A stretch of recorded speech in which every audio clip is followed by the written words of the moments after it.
here again with you, and of course, in meantime, there was a couple of moves played in game, top game here today, Kramnik and Topalov. So, first of all, we will check what happened there. So now we can see that Kramnik is taking banana, and now he's out of our camera with the banana. So he needs some energy, it seems. And we stopped after bishop b5, bishop e5, d5, if I remember. And now the Topalov spent some time and played queen e7 move. Knight d5, very nice choice. Bishop d5, queen h5. Actually, I like this idea by Kramnik, because of course his main move, his next move will be bishop g5. Obviously that black has problems with these two pieces which are pinned, so it seems that also you cannot play rook e d8. This is the main problem, because of bishop g5. Yeah, bishop g5. And now what to do with the black pieces? Topalov played g6, but after queen h6 he got the square f7 for the queen, but even here h4, h5, it seems to me that black will be in trouble. Dangerous. I don't know how he will get rid of this pin. I guess that now the best move maybe is to play rook e c8, but let's just try, move per move, one tempo. Bishop g5, queen f7. Okay, now it looks very dangerous, even if I just okay, knight e5 is maybe threat. So, but what if I take and put this bishop to f6? I don't know, but h4, h5 looks very dangerous for black. Not so sure if Topalov is really staying well in this position, because even rook c4 is not possible. Yeah, queen b7 at first. Yeah, interesting. Yeah, this can be, but now also. But also you can play. This looks very maybe unpleasant move here. After rook b7, we have to take ed, because the queen d5, queen g7 would be the end. Yeah, it would be just mate. And after ed, e6, now everything is working for white. I mean, next move is rook e1. Or maybe e7 simply, mate. Yeah, but maybe rook c6 is actually working also for black. So also white has to be careful, because after rook e1, I mean rook e8, and if we don't have one in, if we don't have some decisive attack here, I mean black will just collect one more pawn and win the game. So bishop, maybe rook e c8, yeah, looks logical. Bishop g5, queen of 7. Okay, but also bishop d7 is really concrete move. I was also considering rook d5 at some point, but I'm not so sure about now this. In this moment? Yeah, even in this moment, just to give this exchange. Maybe I'm too optimistic, but for example, rook d5, e d5, and to play rook e1 move. Somehow I like these bishops. I mean, if you play knight f8, bishop will come to f6 at some point after knight e6. I mean, if you play rook e8, then you went back, yeah? No, I think knight f8 is... Yeah, knight f8 is solid move, but... in this moment. Yeah, okay, now queen g7 is maybe possible threat, but I thought just about putting the bishop to f6. And... okay, we'll see, but this looks also like a kind of compensation for white. Of course, after, let's say, just final position, Topalov is still thinking about, after queen h6, white is not forced to sacrifice this exchange as we saw, I mean, but it just looks natural maybe, and looks maybe too optimistic, but when you are commentating, yeah, rook e8 exactly happened. If I see Topalov played rook e8, yeah, and now, okay, bishop g5, I don't see... move and, I think that bishop g5 is also next move, basically forced. He will play this move very fast, probably. Yeah, bishop g5, and after queen f7, we'll see what happens. So, but in meantime, we can go to game Tomaszewski-Karyakin. This is a game in match between Obiettivo Risarcimento and Alkaloid, and we were already checking. Tomaszewski was we stopped here, I think, after bishop d7, and I said already that Karyakin played this kind of positions many times with quite good success, and actually almost what they played looks very, very typical. 94, white is taking care about c5 square. And usually, until white is controlling c5 and d5 square, he gets stable position. Bishop e8, very logical, moving from 95, possible move. King h1 and b6, covering first c5 square, and later on black played f6. Again, king h8, queen f1, f6, and queen h3, and okay. Now this is... I like all of these moves white played, you know, like king h1. Yeah, rook g1 Rook now. g1, queen He wants, f1, queen. yeah, he wants to play, I guess, rook g3 and next rook on g1. So I think it's like a little easier for white. yeah, yeah, of course. But okay. Black has actually defensive resources connected with again for these two bishops. I mean, and okay, what we can expect is maybe this move bishop f7 here. I mean, anyway, Black needs to have this bishop on the diagonal, and now after bishop f7, for example, bishop h5 is interesting idea. After bishop h5, queen h5, and maybe here Black is worse actually, because rook g3 looks very fast in this case. Usually Black would like to play g6 move, but here this is not working. It's not working. It seems pawn up, yeah. And also And this it's a very important pawn. It's not just like some. Yeah, and after bishop h5, also another problem is that actually queen e8 is not working because now d6 square is weak. So it seems not so pleasant for not so pleasant for Black. Let's see what Karyakin will do. I mean, he will probably spend some time here seriously to see how to defend. And we can also check another game. It's on fourth match today. It's a match between, if I remember, this is the teams Novi Bor and OSS. So champions of Czech Republic against champion of Norway. So let's see this game. Where is this? Yeah, Wojtaszek is usually very dangerous with the white pieces, but on the other side, I mean, Hammer is well prepared, of course. And let's see what happens. So today we have one Ragozin on menu. So bishop b4, cd, ed. This is main line. Bishop g5, h6, bishop h4, c5, and okay, dc5 is actually not a critical line. The critical line should be e3 in this position, and this should be the main move. Yeah, e3, and of course now there is a couple of ideas. Yeah, with knight e4, and I think something with knight d2, and similar idea which you were saying about it previously. But dc5 also, I think it was played a couple of times by Aronyan maybe, or something like, or he was he had black pieces in that games. Knight bd7, queen d4. Yeah, this is exactly the line, because after queen d4, queen a5.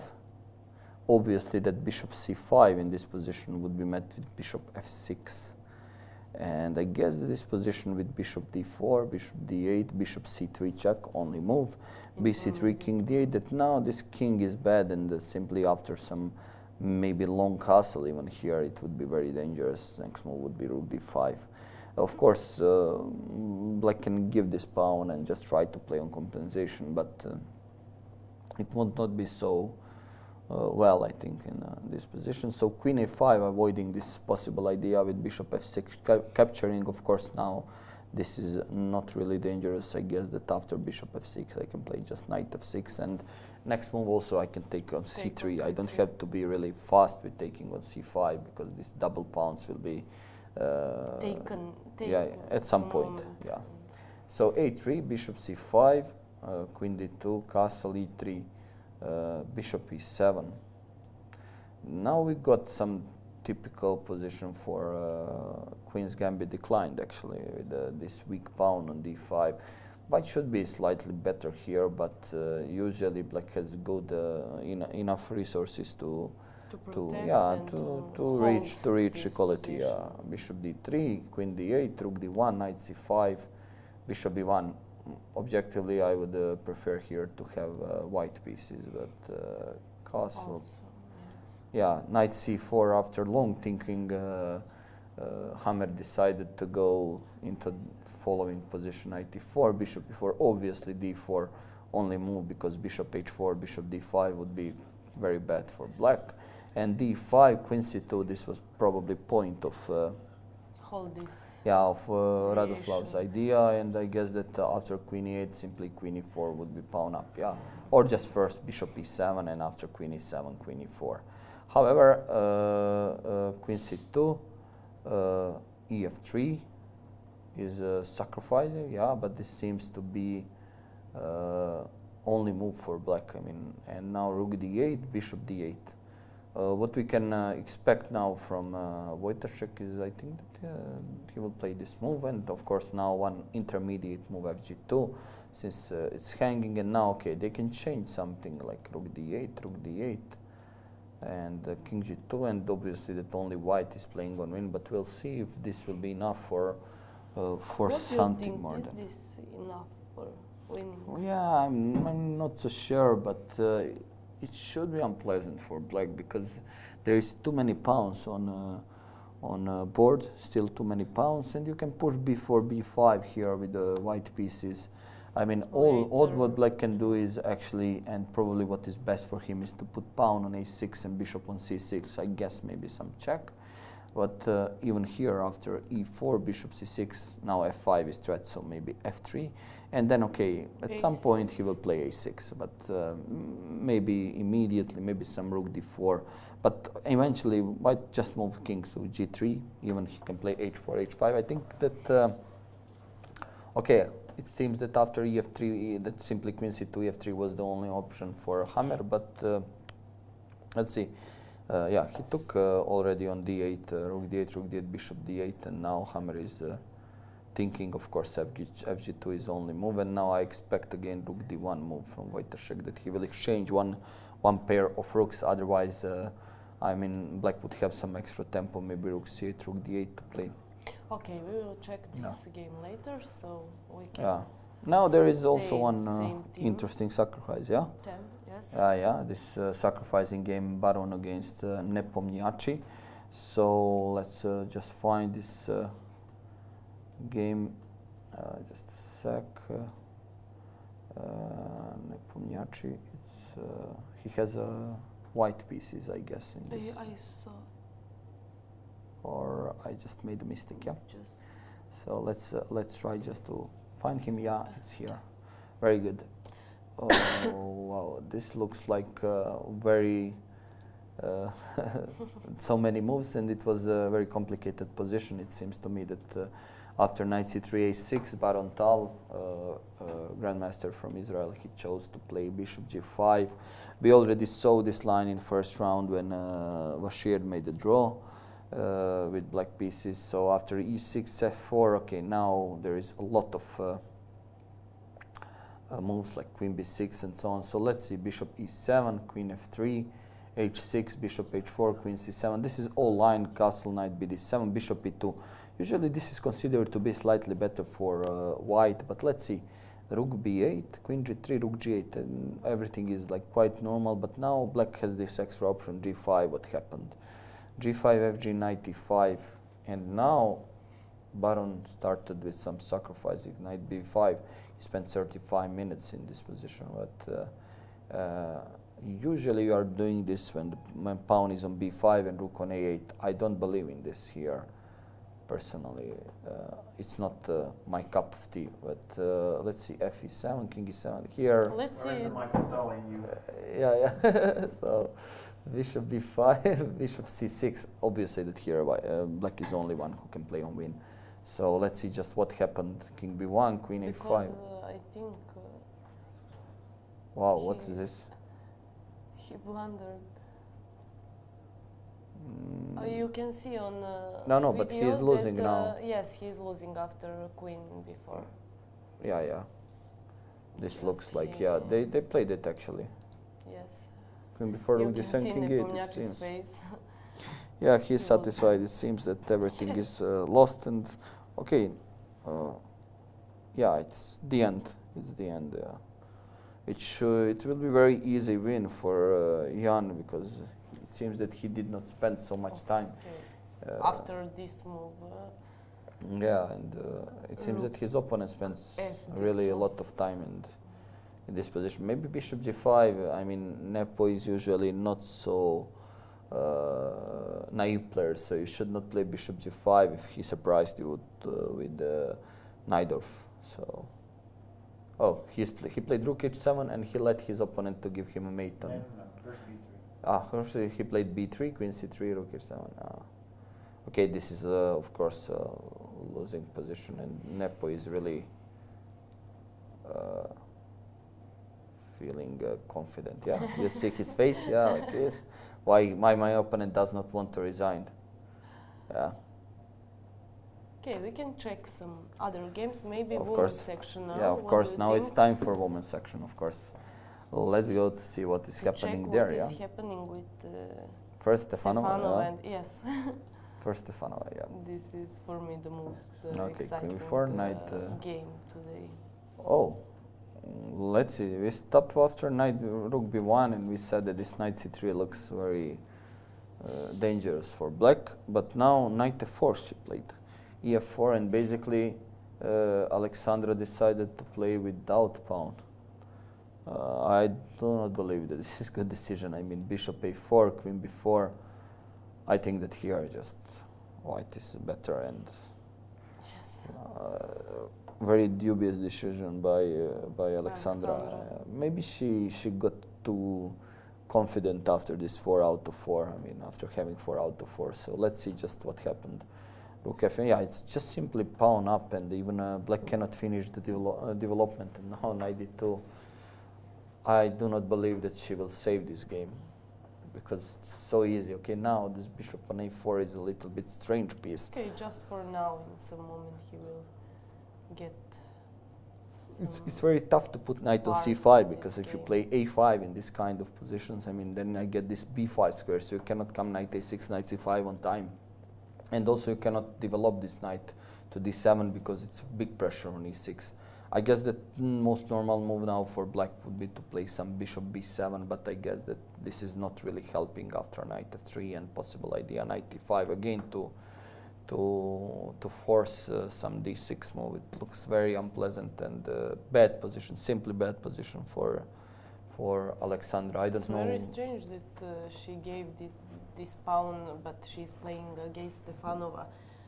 Oh, yeah, it's maybe, you know, sometimes you have these bad days Yes, when of course. simply you make these nothing- bad decisions, you Yes, cannot yes. believe in it, and it seems, course. yeah, she played h6 move actually, and I don't think that this is okay. H6, she wants to push, of course, g5, but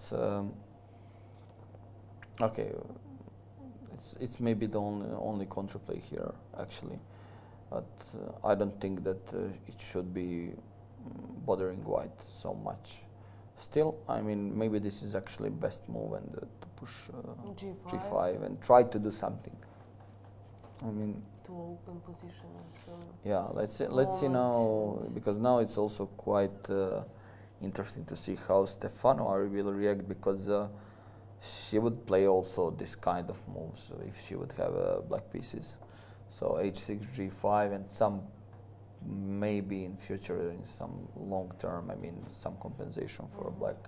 I do not believe in it, but let's see. For example, I do not believe that even black can hold even this kind of position. G3 looks a little bit ugly move, but it's perfectly it possible, holds because I will center, come. so Yeah, it's, I'll play next move knight e5, and even rook e3, rook g3, and it's the question how you will use the fact now.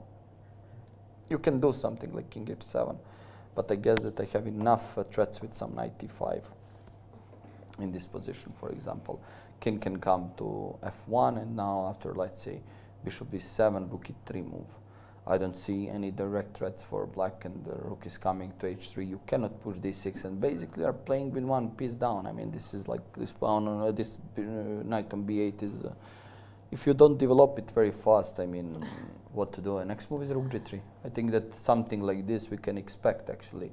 So I think that knight to f3 and g5, just simply calm move like g3 should be the option. And because you want to keep structure, you don't want to take f g5, a g5, because all of a sudden this e5 pawn will is be more movement. possible Yeah, than and in some g4 moment, is of threat, course. and you get bishop f6, king g7, so many squares. Of course, even this does not look really promising for black, since I mean you are still pawn down, but g3 looks like nice move.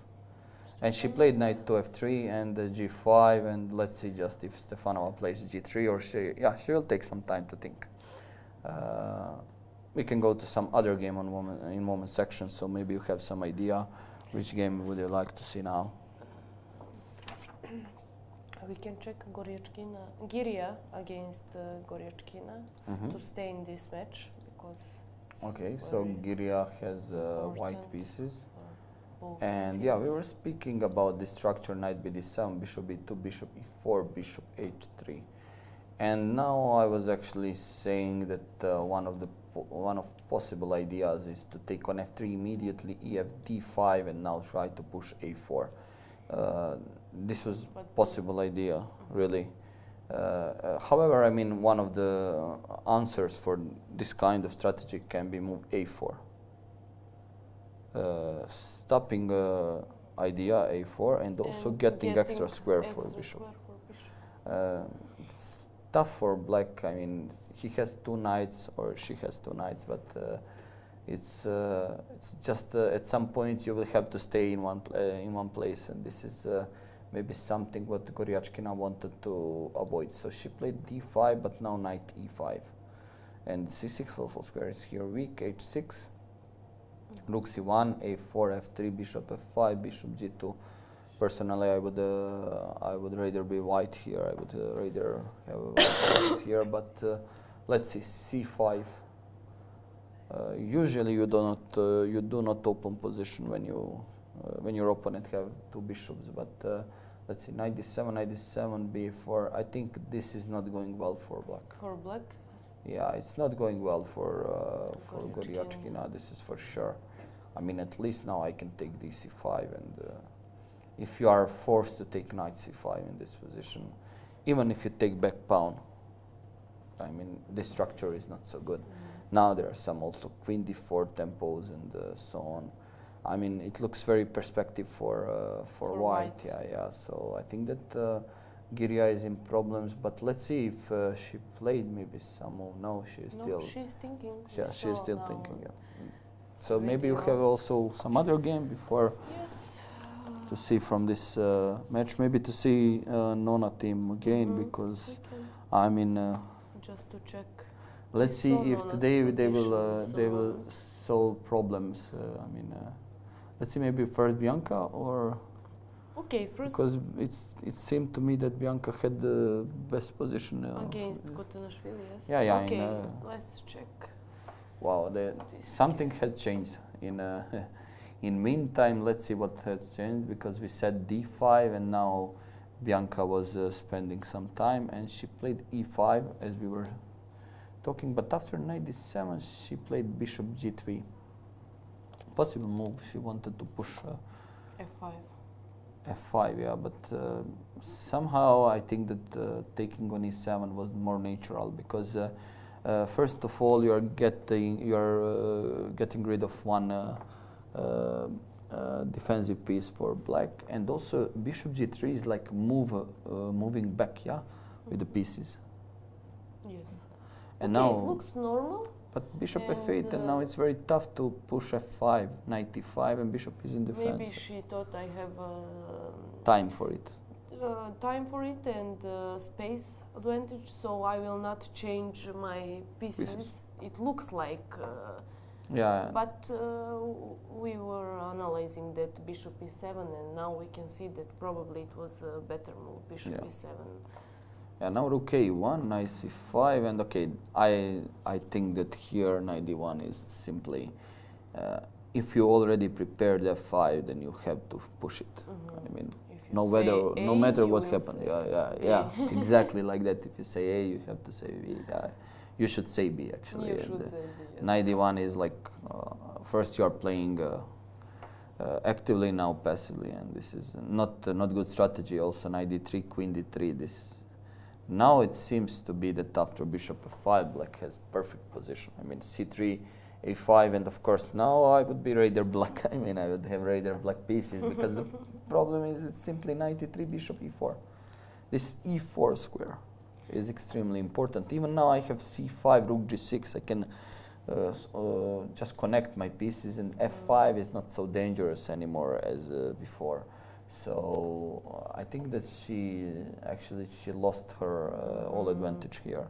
So let's see, maybe some other game if I think. Okay, I think Lela made a draw against Thea Lanshava. Yeah. Okay. So and let's see. by repetition, of course, because I think it's before 40 moves. Let's see just what happened from the beginning. Yeah, d4, d6, knight. Okay, Lanshava is actually she knows to play chess quite good, but maybe she's not all time in chess, and it seems to me that she likes this kind of strange variations, like with knight h6, then I will play f6 and so on. Usually it works from time to time, but you cannot have this like the main opening repertoire. You have to play something main if you want to be more dangerous for your opponents. And now f5. Okay, this endgame. Especially for this kind of opponents like Ismaila, she's very good player. Yeah, and this is okay. It seems that Thea did not have any problems. I think that okay, she was even better, but somehow after bishop e3, g5 was maybe. I mean, she had space advantage, but okay, it seems that she was also satisfied with draw. So they played a couple of times. This rook b1, rook bc1, and because of name. yeah, I think that also captain suggested to Lela to make a draw, because position it does not look really like white will have advantage, and on the other side they have still 3 more boards to play on win. Yeah. Yes. So we can go now to check Topalov and Kramnik. Yeah. Okay. Okay.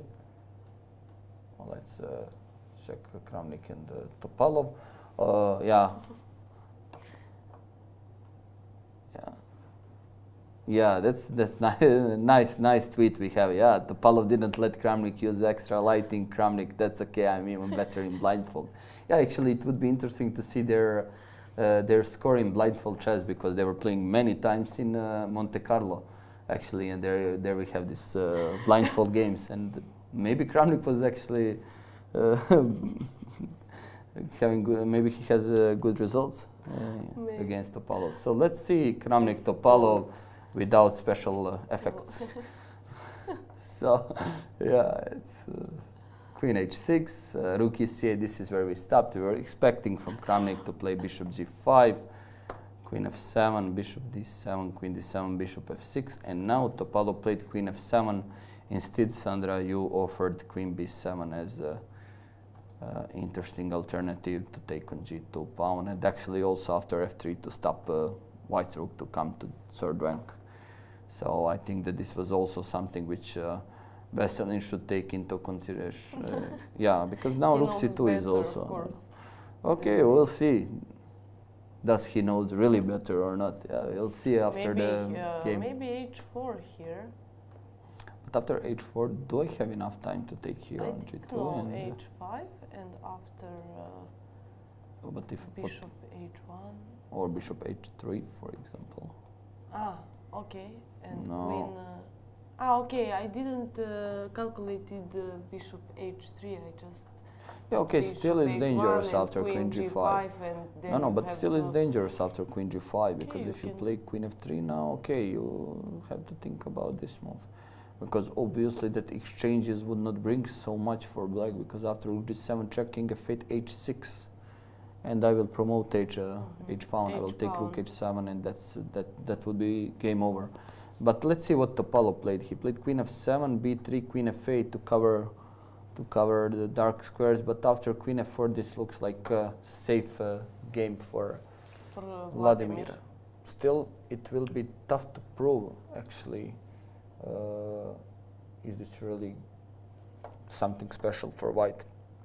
Again, it seems to me that this queen f4 somehow Kramnik is keeping eye on a possible sacrifice on d5, and yeah, it's unpleasant position for Topalov because he does He not. had to calculate in every Yeah. move that move. Yeah, personally, I would like here to play h6 with if I would have black pieces, but it's somehow still dangerous after h6, for example. Even white can just play h4 first and then rook d3, rook g3.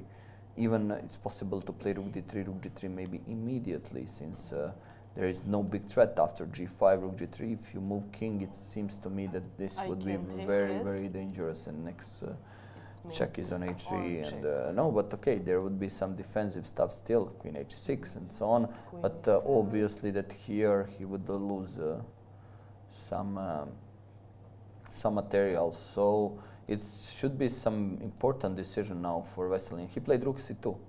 He's playing active here. Rook c2 does not have like big threats to give mate on first rank, because just one move h4 will solve this kind of problems. But it seems to me that Topalov is actually in problems here after h4. His possible idea which he can have here is that after h4 he plays, for example, rook ac8, the idea to play rook e2, rook e4, and if you don't do anything here, like for example, yeah, okay, for me it looks that this h5, it'll be still, I mean, it's a problem. Okay, while Kramnik is thinking about his next move, we should see Nepomniachtchi's finals move, because he won his game. So yeah, it was fast win. It was fast but also win after we'll that big blunder from so we actually after win before it was probably the end. Yeah, here we stopped, and then rook d7, king e8. Let's just see how he managed to win with queen up. Rook d7, we have 5, rook c7. Yeah, it's just queen f8, funny move. But probably, I mean, like 10 moves are winning here. So ef5, e4, and now, okay. He just bottom played couple of moves. Also, it's worth to say that we could expect actually today win from team Medni Sadnik, who is, if I remember good, they are playing against against Shah Gesellschaft, and here we can see that already Ivan Šarić won game on 6th board against Vogt Lothar, so it's already 1-0 for this team, and it was easy game, it seems to me, because when I was down, we can see the pairing Shiro against Fiedler, Bauer, Dominguez, Pelletier with Hugo, Studer, Noel Matlako, Brunner against Fedosev, and Vogt against Šarić. And we can see that basically the first 3 boards are still not so maybe easy, because we know that Pelletier was 2,650 player, and in second round he beat Nakamura. But it seems that that it was good to put Ivan back in a team in this round, and because he won very nice in the easy game. I will just start from the beginning. E4, c5, knight f3, knight c6. And bishop b5, I mean, one of the moves which is really popular lately. Ivan just played it once, I think, on a Croatian championship, because he's usually player who is choosing here d4 and just main lines. Recently he started to play also more positional lines. And let's see, d6, castle, bishop d7, rook e1, knight f6, d3, c3, a6. This is all well-known theory. h3, bishop f3, queen f3, and now g6. I don't think this is a good option. This is not, even it was a main move long time ago. Today e6 is more critical, and it's actually played a couple of times by Azerbaijan players, including their coach Alexander Halifman. So e6, I think that it's maybe better option for black in this case, just to put the bishop on bishop on e7. This g6 move is basically met with d3, bishop g7, bishop e3. And now slowly white will prepare d4. So let's see, knight d7, queen d1 with the threat d4, e5, and black stopped the idea with the d4, but big problem in future will be this light squares. He doesn't have light square bishop, and exactly this is what happened. g3, b5, a4, and before. I mean, this game was not well played by Grandmaster Vogt, and I think Šarić had an easy job today. Let's see, just till the end. This position looks very nice for White, everything working for him. And 94, I think it was a really bad strategical decision. And after Bishop d4, CD, Rook e c1, White was better. And okay, finally, let's see. Yeah, it's even this. At the end, Vogt just helped to even 95, big blunder by Black, and Rook c5, and okay. Soon, yeah, okay, it's completely, so I mean, strategically, and you have material advantage strategically, meaning, yeah, soon just, let's see, Queen a6, where, yeah, and Vogt resigned because a7, a8 cannot be stopped, so easy game for Ivan Šarić, who is now on 3 points after yeah, from 4 games, because he did not play yesterday, yeah, so, yeah, he's 3 out of 4. And also in meantime, it seems that Udlar Yildu is leading 1-0 against Vålerenga. Guseino won game against youngster from Norway. Let's see, we stopped after with position, I think it was King f7, and we said that White has very dangerous attack, and let's see how it happened. Guseino against Christiansen, I mean, Guseino is usually well prepared. I mean, maybe he's not playing so many lines, but he can be dangerous, especially in this direct position. So, Rook e1, Rook e8, Rook e3. Obviously, that after Rook f3, Black will be in big problems with this spin, and it looks really bad. Rook d8, Rook d8, Rook d8, Knight e7. Yeah. Soon it was the end. Yeah. Yeah, and okay, now of course after Knight e7, simply. I mean, or even Queen h7 is possible, but Rook f3 is just taking Queen. So, yeah, Rook so like after Knight e7, Johann Sebastian played Rook e8, but this was just to play a couple of more moves because of team, and okay, at the end he just resigned. Yeah, this guy is very young, yes, Christian. Yeah, he is 17 years old, and okay, it was a good lesson for him today. And let's see, let's come back to maybe game Leko-Ivanchuk, which is very interesting. And yeah, Christiansen is actually IM. He has all norms, and he had rating over 2,400. So basically, I think he's waiting. Yeah, he's waiting from FIDE actually to get this title officially. If I remember, he's here FM, I think. He got the title, but just result is not. It's not. Yeah. So there are some other problems. Yeah. So let's see game Leko-Ivanchuk. We already spoke a little bit about it. Game? Wow! Now it becomes very interesting. It seems that Ivanchuk sacrificed pawn. If I see well. So we stopped after King b1, Castle h4, Rook a8, and it seems to me that this was a quite interesting idea by Ivanchuk. Bishop e2 and Bishop d8. Now he's preparing Knight e5, and let's see, h5.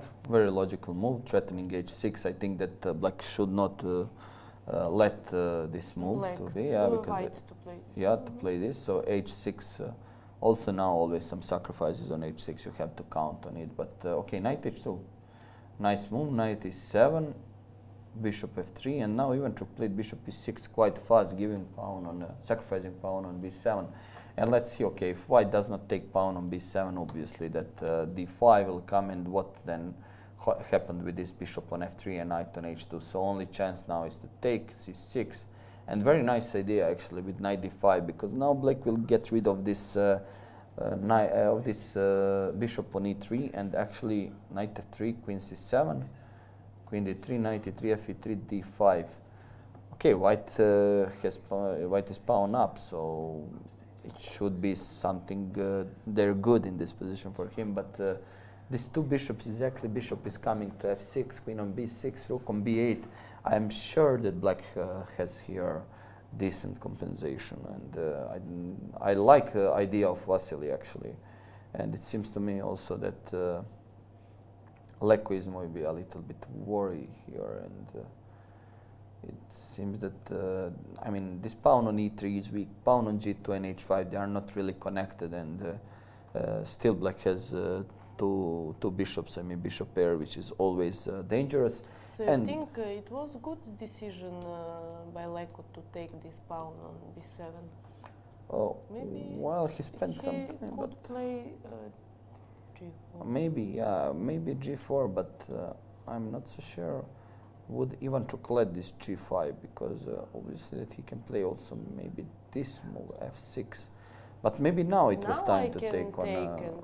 But is it changing so much? Because if I take c6, okay, bishop, and again knight d5, does it change anything actually in this position? Because obviously that, okay, if you play bishop d4, I will have c5. So maybe now there are some extra options for white, although I don't. Like c, no. Maybe to take bishop c5, dc. Can I do something c4 like this? c4 maybe, because I have a bishop g. No, sorry. After no. knight. Maybe I can take it like this, yeah. Because if your pawn is on f7, then bishop d5 is not with tempo, and okay, I'm not so sure. He has maybe this defense, actually very nice defense, because after bishop c7, now when you take 2 times, I mean, because this is obviously, then I will take on h2, and now the problem is this mate on e1. So here, maybe if I go back with knight, but then rook d8, and yeah, it seems that this would not change so much, and also we can see captain of teams from Padova watching the game, and now okay, yeah, he is looking. It's maybe even on his face, if I see he is not satisfied really.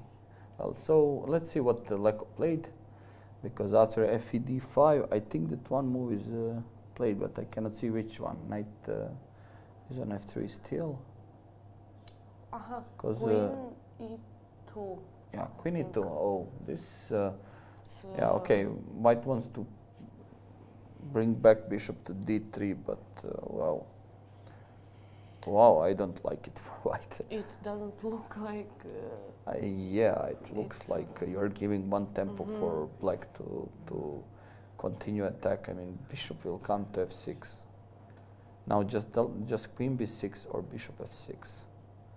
Looks very good, but yeah, let's leave Ivanchuk to think, and in his characteristic pose. So yeah, now we will look back to the game of the day, Kramnik Topalov. So yeah, queen f4, rook c, this is exactly we were saying about possibility to push h4, rook a8, h5. This looks bad for black. I'm sure now that this is yeah, it's Topalov is in problems. I mean, in serious problems. Lamp. Yeah, even without light, yeah, it's. Yeah, Kramnik is playing, yeah, it's very good, because, I mean, after h5, what to do? I mean, queen e8, but now rook d3, I mean, it's so easy to play with, but also queen h6 is somehow very close to mate. Wow, queen e8 move, I mean, I would never play it.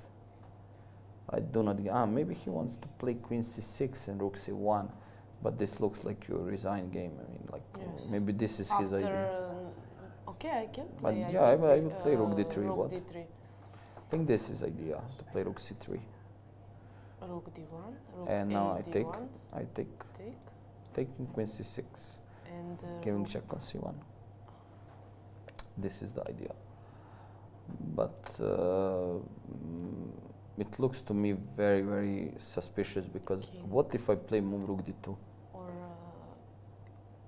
just threatening mate. King h2. Or king h. Okay, king h2. Yeah, and then after queen c1, for example. Anyway, rook d2. Rook d2 or rook e3.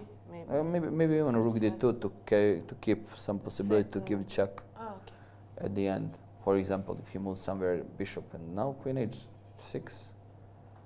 Wow, it looks really, really bad. I mean, I do not think that Topalov will survive this game. And yeah, but Topalov played something. We said queen e8, and Kramnik is thinking. But it seems to me that Kramnik is confident and Topalov very worried. Yeah. It looks like.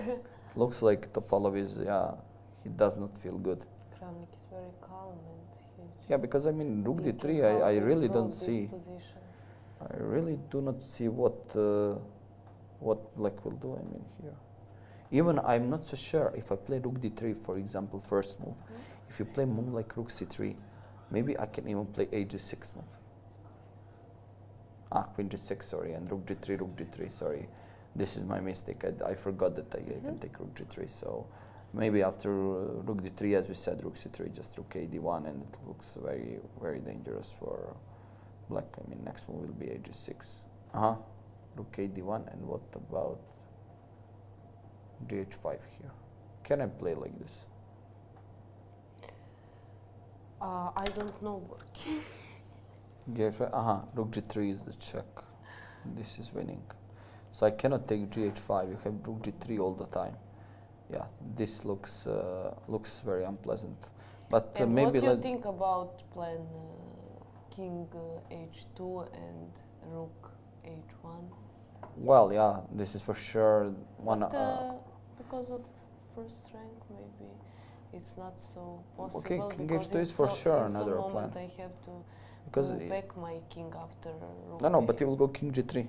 Okay, and f3 in some Well, moments. you will go maybe check king is g3 because king h2 is actually. Yes, but in some moments when if this rook black is on c2, on king g3 I can give you check with rook c8, c3, and after f3 I have. Yeah, but okay, maybe nothing, now so I will take a6 or something. You don't have nothing. Yeah, you have to take rook g3, yes. rook g2 and rook f3. But this is too many pieces you are giving for. Yeah, king h2 is for certainly possible because this this rook will come finally to the right critical line. Yeah, and also critical line. Yes. Yeah, it's okay, but maybe after king h2, maybe I have to be brave and play move like this. Did Kramnik play some? Yeah, Kramnik played something. Rook d3. Yeah, Topalov is in trouble. So let's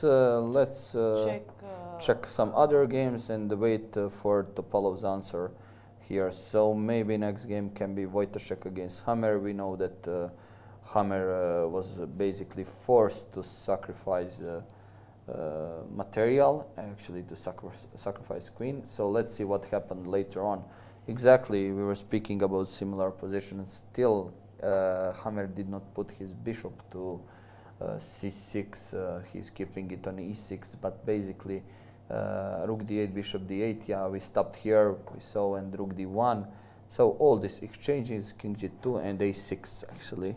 And now Wojtaszek did not give him chance to play bishop d5. d5 and so c6. e4, g5. This is good defensive move, but I'm not so sure in final position because this looks somehow that black is in big problems.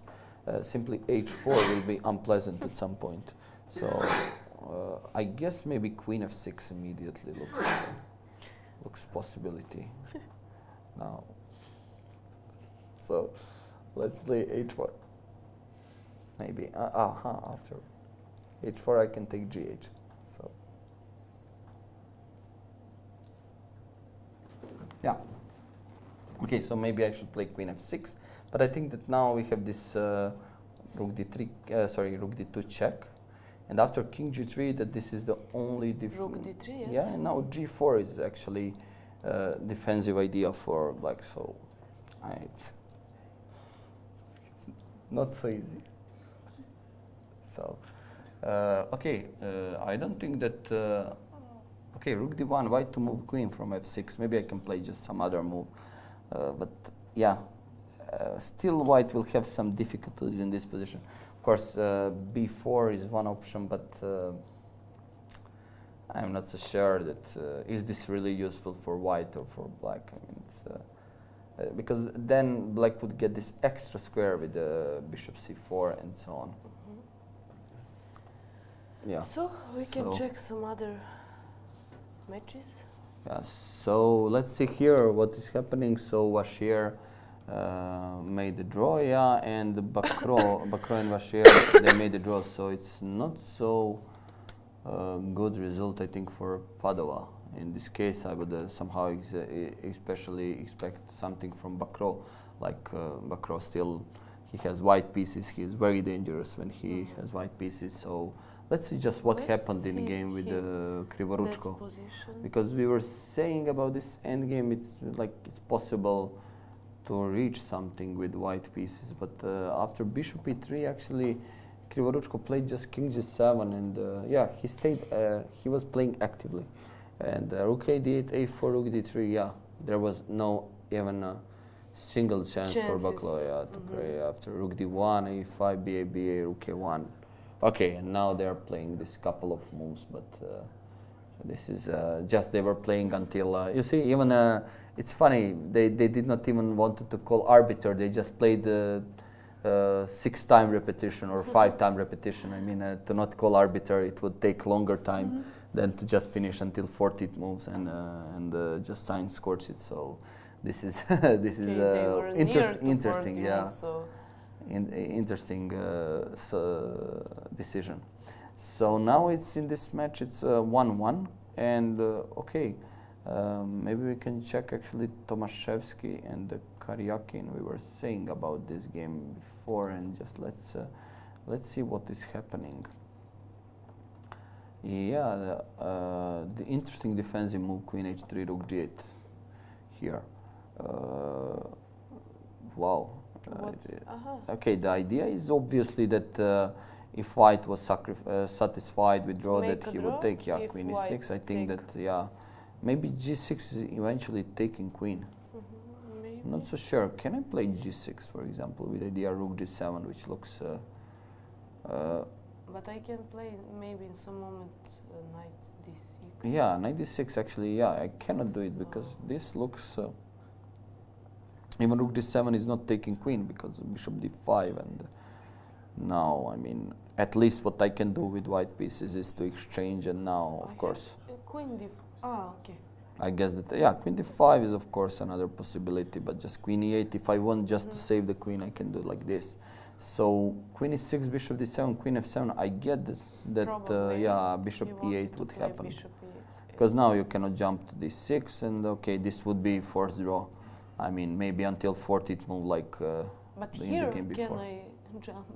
No, you cannot jump because of course I will take 2 times. Yeah. And rook g8 is actually a very good defensive move because black plans to play g6 and rook g7. Rook on g7 in this kind of setups is like the best defensive piece, because later on it's very tough while white, because in order to do something you need to push h pawn, and now queen is on h3 and so on. So knight g3, interesting move because Tomaszewski is preparing bishop e4, and now bishop d7. Somehow I believe that Karyakin will not have any kind of problems in this game. Now if he have chance to play g6, we'll see what is happening. So yeah, now it's a decision whether to play bishop g4 and force black to play f5, and now just go back peacefully and try to play on e5 square. So we'll see. But we will see. So let's check Grishchuk game against Caruana. Yeah, this was this Berlin Wall. Let's see if Berlin Wall will be broken. Wow. Yeah, we stopped here after king e7, and we were speaking about these possible ideas to play knight f4 and knight g5, and exactly that happened in the game. Knight f4, c5, knight g5. Rook h6 is again typical defense here, but now this rook is out of the game, and after c3, very nice move, we are taking control over d4 square, and it seems that now black has to find some way to get active position. I'm not so sure what would happen if I would play, yeah, but I'm too slow to play move like h4, yeah? It's just to get some space maybe, and am I too slow? Because I guess you want to play rook e1 and just push e6. this looks dangerous. Yeah, because I'm not able to play rook d8, and now already after bishop c6, now you have to take into consideration just e6, f6, knight f7, and something like this looks very bad. And c3, f6, ef, king f6. Well, seems to me that knight f6. Yeah, it seems to me that Caruana is in problems. Knight e3, rook d7, nice move. I mean, knight f1, rook f7 is mate. Okay, this is just nice. And rook g5 was only move. Knight g5, knight f1, king f1, rook c8. This looks much better position for white. And let's see how g4. Yeah. I think that Grishuk is today in good shape. Rook f7 check, king g6, and I expect next move from Grishuk, rook e7. Actually, looks very bad. Yeah. Okay, it seems that also we have draw in game Wang Yu Rajabov. We were already checking this position. It was not something interesting, and it seems that Sokar will be in trouble. So we have Girik who may draw, and now we are going back to game Kramnik Topalov. Something happened important there. Let's see. Yeah, gh5. Wow. Well, I was saying something about this, but I thought that after rook g3 that we are mating, but we are not mating with white pieces. So gh5 looks interesting move. Let's see. So rook d3, rook c3. This is exactly where we stopped. Rook a d1, and we were saying something about gh5 as a possible move, because now queen is coming to g6. Is it possible that Kramnik blunder? No, this is not possible. I am sure that he would not blunder such an easy idea. And okay, I think that first of all, just rook g3, just to say that this is not working simply due to rook g3, queen g3, and queen g6, and black covered all squares. Now rook c2. Now black would be even better. So I guess that here the main position is that we need to sacrifice something on d5, and I think that rook d5 is actually doing the big job. Ed, and maybe even move like e6 looks here nice. This looks bad for black actually, because now even if I take just this rook back, it will be dangerous. And okay, maybe some defensive move like rook c6. Phew. Yeah, Kramnik is thinking, because now rook e6 is possible to take, but I have always this check on g5 if you take with queen.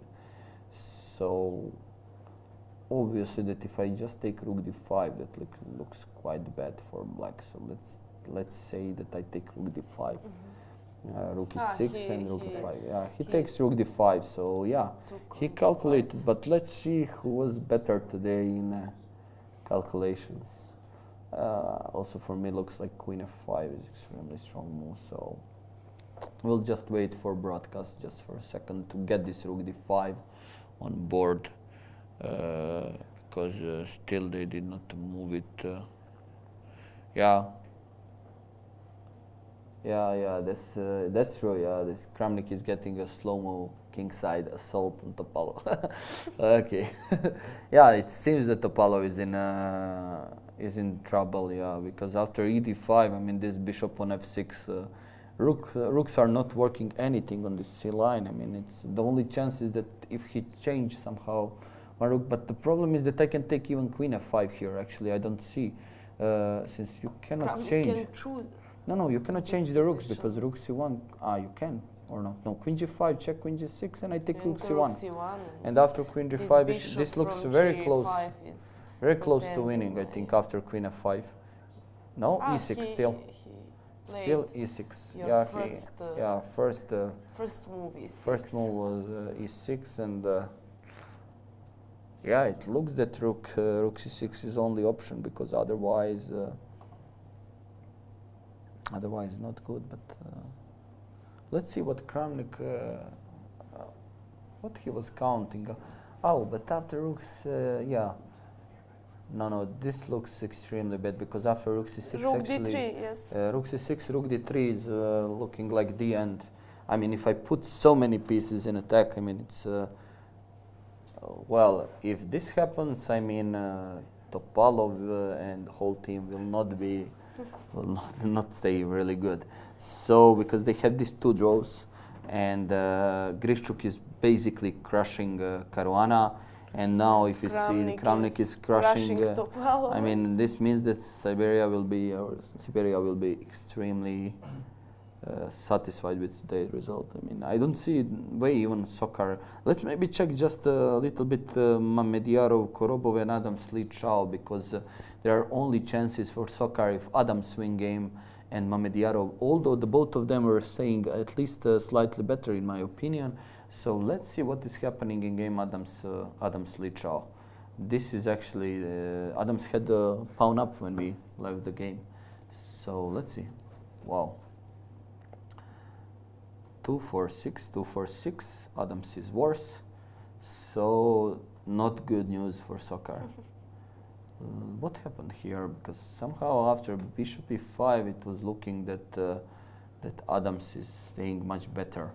But he has much better position. Rook e4. It was something about calculations. And let's see, Queen f6, Rook e4, Queen f3. Yeah, Adams blundered c5. And after this, yeah, it's even we can see that after h4, King c7, Lichao realized that he is clearly better. And after Bishop e2, Queen c6, he repeated once. But after Bishop e2, he just went back Queen h3. And of course, if black change queens, that it will be really bad position for white. I mean, because of pawn structure. And yeah, pawn structure, active bishops. You can push on this side. I mean, maybe it's just slightly better, but really unpleasant position. So Adams lost all his advantage. I mean, King d2 b6. I will even just push d5 here, and it seems that now Sokar is in really big troubles. Let's see, just Mamediyarov. Maybe Mamediyarov is the only guy who can save. Yeah, who can do something for his club today. Yeah, and Mamediyarov against Korobov. Let's just check. Even this looks okay. White should be better because of pawn on a4, but I do not think that white has real chances to win game. We stopped somewhere after a4, something like this, and while we had this break, I was walking down, and in my opinion, I saw this move h4, which was looking for me a really strange move. I would somehow leave square h4 for my bishop, because obviously if I want to open first rank, I can play h3 and okay, just very safely. Yeah, I open the first rank, and okay, now I will see what I will do. I mean, and what will be my plan? Okay, and after this h4, rook b3, somehow you always white has always problems with this pawn, with this bishop on e7, h5 pawn. Now, if you push like this, this looks like really weak pawn. If you lose it, it will be already some problems for. It would be some problems for white. So rook e3, rook e3, rook e3, rook b8, and now we can see that this h4 move is. Not really big deal. Okay, let's see, Queen c2, Queen d5, Queen d3. Yeah, it's bad for Sokar. It's bad. Better job today. Yeah, it seems it's something. Yeah, this is really important. I mean, first rank and second rank team, they are playing each other, and. Maybe, am I sure Topalov played some move after e6? He played something? Yeah, let's see what Topalov played, because maybe some Topalov or Kramnik, someone is missing something. For sure C7, this yes? Okay, this looks very close to end. This looks very close to end. I mean, I'm not anymore, I mean, I cannot believe that you can defend this position with leg pieces. I mean, somehow around this king, everything is happening. And okay, first of all, I mean, let's try to see what is happening. What is the main idea of Topalov if I play rook d3 move? Obviously, Queen e6 is coming. Yeah. Now I give check rook g3, and only move is king f7. And now, after rook g7, you are lucky because you can play king e8. Otherwise, or you can take, yeah? You are not lucky actually because you have still to run away. Maybe so not rook g7. Yeah, but after first, maybe bishop e5. You have check and nothing. but this is also, yeah, after bishop e5, yeah, I have this check, but problem is after you king. don't have rook g8 because... I have rook g8, it's hanging this guy, yeah. It seems to me, yeah, rook g8, king g8, and black is fine. So rook d3, queen e6. If I give check, queen g5, king f8. Queen g5, this can be interesting, but now even I can go here, I can be brave. Playing king f7, because now it's hanging, and still you need something to work on, because queen g7 is making problems after king e8. I can simply run on this side, and in meantime your queen is hanging, so you cannot play rook e3. So e6, rook c7. This is very important moment for Vladimir. Yeah. It's now I'm trying to realize something. No, because this also looks completely. Like this looks also winning actually. Because rook d5 now, okay, if I take rook f5, you will resign. So queen e6 looks like the only move. Now, what about just simply giving check? Okay, I have to play. Now, I guess king f8 or king f7 is. Because, yeah, if you play king f7, I will take rook f5. And it will be done. The game will be finished. So, I think that rook d5 is move. Yeah, rook d5 and at the end. Yeah, after queen e6, I mean, even in this position, I can just take rook f5. And with this king, with such a bad king, I mean, you cannot survive. I think that this game will be finished very soon because, yeah, Topalov is walking around, but... but he... I don't know, yeah, it's maybe, yeah. I think he's I'm not just, happy with his I'm just position. thinking about rook c5. Even but he is yeah. walking. So. And also here, I cannot play rook c5 because, I mean, even you have this move. And now you're taking 7th rank, and okay, with such a bad king on g8, it would be like a really big surprise if black survives. So Vladimir is still thinking. Caruana is in problems. Adams is in problems.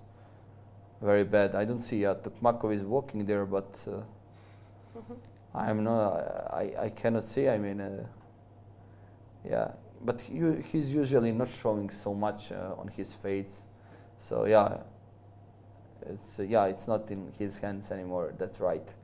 That's right. Yeah. It's yeah. Not satisfied, yeah. So okay, maybe it's time to switch back to women's section before here happens many things. So let's see what's happening on in women group. So you would probably like to see game first of all, Stefanova and Kostenyuk. Something changed. Well, a lot of things happened, and now it seems that black is okay. What is this? What is happening here? Yeah, let's see. This knight df3, knight to f3 move happened. g5, and now we were saying just about simple g3, keeping the structure and trying to play knight e5 later. But Stefanova, Antonita, she decided to knight play e5, something king h7, different. and still she could play g3. I mean, and king f1, simply staying in center. But now she wanted to play knight e2. I don't like this kind of moves when you are doing. You're moving knight from center, which was attacking the e6. Square pawn, yes. Yeah, and she played it like for 2 minutes. I mean, she did not even take a serious look. Yeah, at this move. No, because if you look, just bishop b4, rook f1, king g7, all of a sudden king on f6, pawn on d6, and what then bishop on a4 is doing? Let's see, rook d3. Yeah, wow. I think that Stefanova lost control at some point, because now she left her opponent to play d6 and king f6, and now okay. In few moves, she gave to Alexandra everything. This bishop is now on b7, king on f6. And this piece is like rook on d3, rook on f1, and knight on e2, knight c2, bishop a4. You don't know which piece is on worse square. I mean, for this endgame. I mean, so b4, bishop a7, rook d6. Maybe this was actually only chance now for. But now rook e7, I can go back, yeah, at least. So if I give check with the white pieces, you can go back here, and probably not so many things are happening. Because okay, gf4 is also a possible idea later on. Can I play rook h7 and rook c7 back, maybe something? But two pieces are hanging. Wow. Maybe this will be actually perpetual check here. This can be outcome of the game. Because I'm not so sure. Yeah, and also it looks that Stefanova is worried and that she's just Alexandra is satisfied. Yeah. What to do? Yeah, I don't think that there are so many good options for white. Because anyway, two pieces are hanging, so you have to give check. But actually, question is, okay, after rook e7, I would play king f6, because if you go here, I have enough time to move piece. Yeah, And now it's hanging this, yeah. Yeah, they played actually rook, king g7. And what do you think? What do you wanted to play after rook e7? Which move? No, I think king f6 is. It looks because it's tempo, and I want to take the piece on a4 or d4. And but I also I don't see here so many options for white. For Antoinette, I cannot find it. Yeah. Because there is also rook f7 always. You know, if I would play somewhere rook d1. Maybe bishop b3. But it's not hanging on d4. But bishop b3. Yeah. Check you have check because your yeah. Bishop b3 can be a nice move. Actually, she's yeah. Oh, wow. Maybe, I don't know. She took some yeah. Yeah. Let's. Check. Yeah. Okay, let's. At the end, I will. Okay, but after bishop b3, problem is that I can actually take pawn and still it's hanging. And f3. Okay, I'm not so sure. Now, maybe knight c2. Maybe. But then rook bishop c4. Rook c1. You want rook c1. Nice. Maybe, I don't know. I just. You're trying to. I'm trying to play your best. So okay, rook c1 looks nice move. Yeah, it's possible. It's possible that white still can do something, that Stefanova has some chances to play on win. Because I guess rook f7 can be met maybe with some move like rook e8 already. Because this piece now will be also under attack after taking on d4. So yeah, let's see what. Yeah, she played bishop b3. Yeah, you are right. You are playing like Antoinette. At least this position. At least this position, yes. So before we go to other games in women's section, let's just check the top game on in open section. One more time, check Topalov. There was one move by Kramnik, and it seems that Topalov is getting worried. They played actually two moves, if I see well. Let's see. Yeah, it's the end. Actually, e6. We said rook d5, rook e6, queen g5, king f8, rook f5, and I think this is the end. Simply rook f7 is losing to queen h6 check, and king e8, rook e5 at least.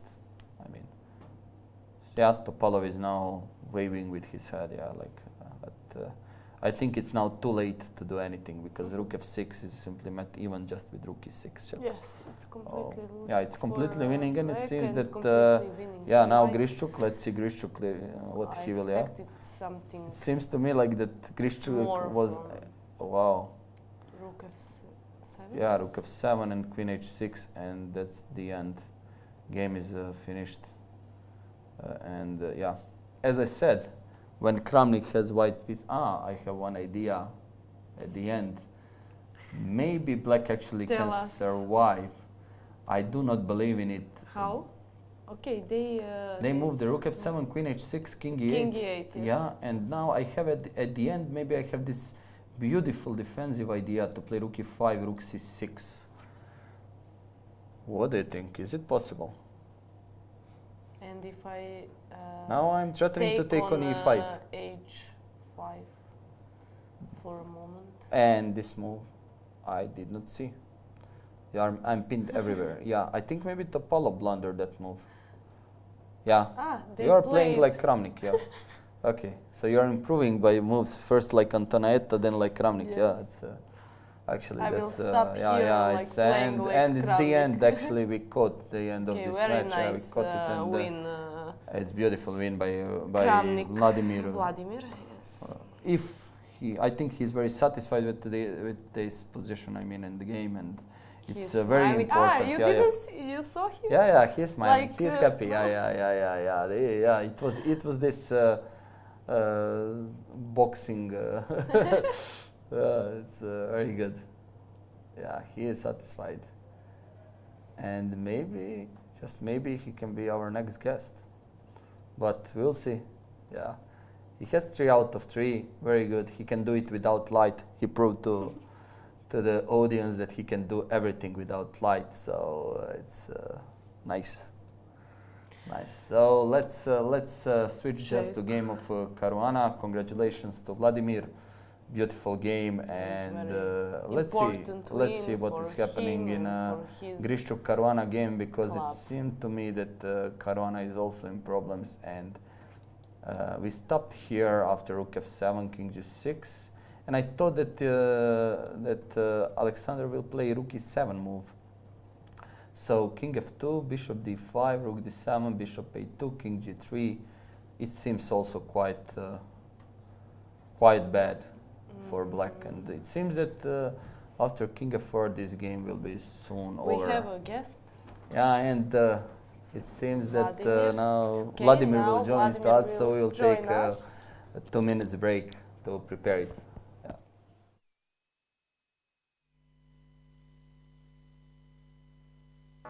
Welcome to chess.com. Chess.com is social. Now you can play chess with your friends whenever you want, whether that's middle of the day or middle of the night. You can get instantly matched up with one of over 5 million other members from around the world. You play live games in real time, turn-based games at your convenience, or tournaments with anyone at any time. Chess.com is mobile. You can play online from your computer, or you can play on the go from your tablet or your smartphone.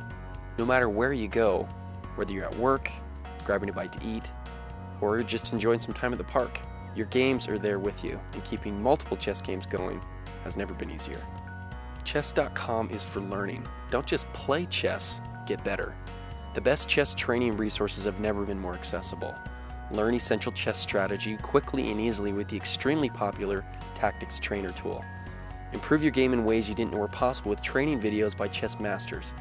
And regardless of where you're at now, take your game to the next level with multiple simple-to-use training tools. Chess.com is for everyone. Over 250 million chess games have been played on chess.com. And it doesn't matter if you're a beginner or a grandmaster. Chess.com is the place to play and learn chess. So create your free account now and see what chess.com is for you. So we are back, and now with us is Grandmaster Vladimir Kramnik, former world champion and winner, first board and today's winner. I think we were following your game all time, and it was really beautiful. I mean, really nice attack. Yes. Well, I thought that, I mean, the position with bishop on f6, he should have done something very quickly. Otherwise, okay, if I start h4, h5, it looks really bad. So I was a bit, I mean, I think he played not so great today. I mean, some strange moves. Yeah, I also thought like this, and also it was very interesting decision to play e3 here. Yes, I've played this a few times in Rapid and Blitz Championship, and probably my opponent didn't notice these games, yeah, because it's my new way of playing chess with white, just trying to get a game. But okay, there are certain, of course, nuances also. So yeah. Because I think he got worse very quickly out of the opening. If I remember well, d5 and the whole line is not really considered as good. It looks it's very dangerous. I mean, castle, queen g4. No, I mean, for me, it was very nice that he didn't know anything here. I mean, it's a very sharp position, and okay, black can lose by force. You know, here main move is knight f6. Here, queen h4, and a very complicated game. Okay, Yeah, queen h4 and a lot of very sharp position. But okay, of course that he didn't know anything. I think f5 is a good one. But after e5, it's clear white is on top. I mean, white has because a very nice e6, position. Yeah. I mean, knight on e5 and so on. But I think he played interesting. Rook d1, knight d7. Yeah, and now, okay, I don't know. Well, maybe I guess knight takes d5. I'm a bit better, but I thought that bishop b5 is the most principled way of playing. But I think he started to make strange. I mean, take queen e7. I think he has to play because a6, knight takes d5 is very strong. I think if a6 would be, and then you sacrifice. See, knight takes d5, and okay, if bishop d5, I just take the pawn simply on a6. Yeah. Okay, it's a pawn. Yeah. And if ab, then knight f4, and okay, rook d6, queen b5 is coming. Looks pretty bad. I mean, for black here, I don't know. Yeah. Even here after knight e5, you can. Yeah, knight e5, I guess bishop b5, no? Bishop b5, yeah, whatever, yeah, okay, I have big advantage, bishop b7 maybe also. Yeah, this I don't is know. what... Yeah, I mean, it's big advantage for white, okay, of course it's better, but I think he played the right move, queen e7, and now he's hesitating whether to play positionally, takes like bishop f4, but okay, he wants rook c8, knight f8, and queen h5 is very concrete move, because now I think he's losing some material, because bishop g5 is threatening, and after h6 I have bishop takes h6.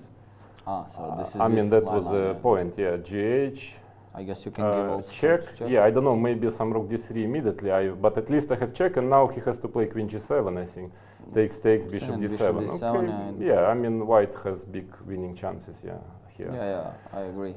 So after queen h5, no, actually I expected him, I mean, I didn't expect g6 because it's so weakening. I expected him to take knight takes e5 here. Actually, this is maybe more to give an exchange. I mean, it's not so. I mean, I think white is better. I think bishop g5. No, bishop g5. I thought maybe I can start with bishop g5. There are many lines. Okay, he has some bishop f3 move, for example, here. That's what I thought. Wow, that's nice. Yeah. I mean, but still after gf it looks quite bad. Gf, queen g5, takes, king g2, take on e8 and rook d7. I was thinking, okay, now he has to play like e5 probably, and then trying to get rook a7, knight e6, but I don't believe. Yeah, okay, he can get certain counterplay, but it shouldn't be enough. But then after bishop g5, if he goes for endgame, I guess it's just. Well, endgame is better. I wouldn't say it's not easy to win, but okay, it's much better. But I was calculating queen b7. I was calculating really a lot. I think it doesn't work, but I was not. Because now rook takes d5, he has g6, unfortunately. That's the problem. Everything is defending, taking a but I was calculating, okay, bishop takes e8 after queen b7. Sorry? No, instead of rook takes d5. And now bishop takes e8, and now bishop takes g2, yeah. And okay, it looks like several ways to win, but I thought finally rook d7. Yeah, exactly. I just wanted to ask queen e4, queen e4 now, yeah. That's queen e4, yeah. He's not even taking. And now I thought that I was not sure here. Maybe bishop f6 wins. I don't, because it's not so easy. Okay, he doesn't really threat much, but I think bishop f6. Okay, I'm threatening mate. Knight f3 check. I think is only king takes g2. King g2. And now if he okay, I think there is no perpetual. I mean, he checks me on e1, let's say, king f1, queen h1, king e2, queen e4, king d1 or something. Yeah, and okay, queen c2, king e1. There is no perpetual. Yeah, so that's what I calculated. But so finally, after bishop g5, I thought he has to go now probably queen f8 or something. Yeah, this play queen f8, bishop a8, rook a8. Just to stay on this. Yeah, well, okay, he has a strong bishop on d5. Maybe I play rook c1 or something. But it seems not so. It seems not great, but it's kind of holdable. I don't know. Yeah, I mean, I thought that he would go for it. It's pretty much his style. That's what I thought. Maybe it's not that bad for black, because he has this very strong bishop on d5. Because what he played g6, okay, it's just such an ugly position. Actually, I thought maybe he wants to take knight e5 here after queen h6. No, first I thought that he wanted this 3 queen b4 here, bishop takes d7, queen g4. But fortunately, I have rook takes d5, and there is no mate. This is important. Rook takes d5 because, okay, maybe f3 also, but rook d5. Yeah, so. Then also, I thought queen knight takes e5. I thought here at least he could take. And okay. I was not sure if I start with bishop d5 or take. Rook e8 and then somehow queen to b7, knight to f7. This kind of position. Actually. Again, white is better, but well, it's a lot of work still. Okay. So I was expecting him to give a chance because rook c8 is such a passive position. I mean, take, bishop f6. I think maybe he missed that rook takes d5 is a threat, because maybe he thought that he can enter like rook c4, but I think rook c4, rook c2 you can put. But I think, here instead of queen f7, like rook c4, rook c2, but then rook takes d5, I think wins. Maybe that's what he missed. ED, e6, and e7. Queen c7, e7. And there is no check for now. Yeah, that's why I'm controlling. Or queen b7 is more accurate than queen c7. Queen b7 is calculated. Yeah, e7, king f7, queen g7, king a8. And now I thought was the simplest queen f8 and just queen d8 or e8, queen f7. Okay, I'm taking everything. Yeah, it seems to. So maybe that's why, because he has to lose a tempo on queen f7 move. Yeah, queen f7 and okay. I mean, when he played queen f7, and now of course it's very important I have b3 because it's very important to stop his rook from protecting on the fourth rank. Rook c4 I mean, other ranks are not so bad, but the fourth rank, okay, he really defends. So. That's what about here, queen b7? Is it really threat, for example? This is what Sandra was but I was not sure if it's a threat. Rook d3 maybe I still can play. Yeah. And just rook g3, h4? And rook g3, h4, maybe even some rook d1, somewhere rook g6. I was not completely sure. Of course I can just protect the pawn, but I thought maybe rook d3. But I was expecting queen b7 as well. Yeah. So queen f7, b3. Queen f8, queen f4. Well, I expected him to play h6 here, at least to. Yeah, this is also what we were considering as the only chance. h4, king h7, rook d3, but still, maybe I just even rook d3 immediately. Yeah, I wasn't sure g5 is not working. Yeah, sure. I thought after, okay, maybe rook g3, king f7. Yeah, king f7. Yeah, that's what I thought. Okay, I mean, queen goes, and then at least he gets some kind of pawns. You know, no, I wanted h4 just to pack him. You know. So h4, I thought, let's say king h7, rook d3, something like this. Okay, at least he's not getting mated, but the problem that I get rook a1 and very often rook d5. I mean, okay, his position is quite lousy, but okay, at least here I thought he can. He's trying to do something. Yeah, he's trying to save somehow here. I mean, because after rook c2, it's maybe to activate because he's not. No, I understand that he wants some counter or some. I mean, it's actually getting very direct after rook c2, but it seems that I'm just in time. Rook a8, h5.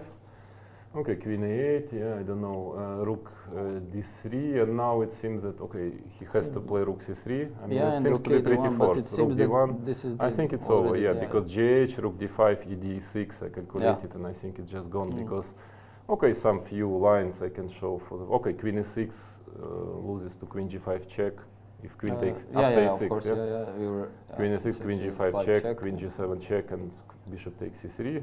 Yeah, of course, this is. Yeah, so the rook is hanging. So then rook c6. Yeah, rook c6. I think is losing to rook d3. Exactly. Quite nice variation. Rook takes c6, rook g3 check, king f7, queen h6. So this was very nice. At least maybe there is some other way. Yeah, and if rook f6, queen g7, rook e3, queen f6, rook e8, I take all the pieces. Yeah. Maybe there is some other way, but I thought this was winning. Yeah.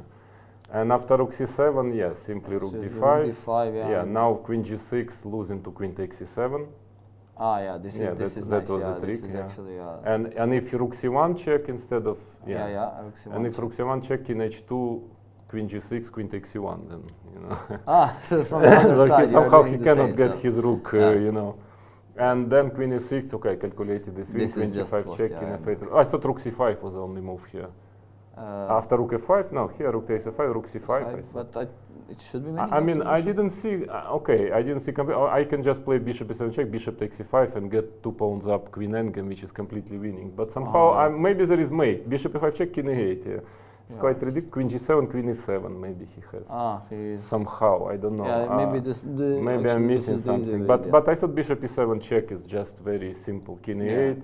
And everything is actually going with tempo. Bishop takes e5, okay, rook takes e5, rook takes e5, BC, queen h5 check, and queen takes e5, and he doesn't have this. I mean, just completely gone. Yeah, and also in c1 square is also everything is protected. So it's completely lost. But then after rook f7, okay, this is. Yeah, the last trick was rook c6, but of course. But I think not only move queen h5. I thought there was some other move, but queen h5. Maybe even. Queen f4 or something. I mean, I think I can play also. Yeah, even queen g5. Queen g5, anyway. Queen h5 is one more pawn. So, but it was beautiful win. I mean, an important match. Yes. I mean, of course, it's not about the concrete win, but it's about the match, which seems to be going very well now, and Djukic seems to be close to win. I mean, completely winning, but okay, just don't say anything before the game ends. And also Lichao is at least slightly better in this. Yeah, and I think Korbov shouldn't lose also, so it seems that we have good chance to win. Yeah, but this will be, if everything comes like Lichao wins and Grishuk wins, this will be like 4.5. Well, I mean, I would be happy with 3.5. You know, I immediately would agree to 3.5 now, because of course this is a very important match. I mean, the crucial match. Of course, it still doesn't. If we win today, it still doesn't mean that we are going to win the whole event. We still have a couple of very strong teams, but of course it's a big step. Yeah. But also you are doing great, 3 out of 3. I mean. Yes, I don't know what happened. I mean, I didn't expect it at all. And no, okay, I felt I was playing well in Rapid and Blitz. I felt I was playing good chess. I mean, I was in good form, but 3 out of 3 against such top opponents. Okay, this is quite something. So. Yeah, and well, let's see. Actually, this year, Siberia is new team here. Yes, it's a very nice team. I really enjoy playing. In general, I don't play much for teams, you know. But this is, you know, we feel like family. We have a very nice people as sponsors, very nice, friendly atmosphere in the team. We are all very friendly. We are going for dinners together, laugh a lot, and it is. I mean, I really enjoy playing for this team. We have two sponsors. One sponsor is local from Novosibirsk. He has a different holding, he's a businessman, he has different areas of business, and another sponsor is Sberbank, which is the biggest Russian bank, actually very good bank, and I have to mention, of course, a very big enthusiast. He's one of the vice presidents of Sberbank, and he's big chess lover. I think he's some good 2200 level player. And he's here with us, and he's really, you know, he's really taking care about big fan. Probably, big fan of chess, and this is of course very important always to have the team, because okay, it's of course chess is not, having chess team is not something which brings you money back. I mean, it brings you respect, of course, image, but you need somebody who really loves chess, and Mr. Vorozheikin, he really loves chess a lot. Actually, he won recently the Sberbank Russian Championship. Wow. You know, of all Sberbank people. Yeah, I don't know. There are many thousand. I know how many tens of thousands of people. So he's a good player. And now he told us yesterday or the day before that they're going to play a match Sberbank against Russian Parliament.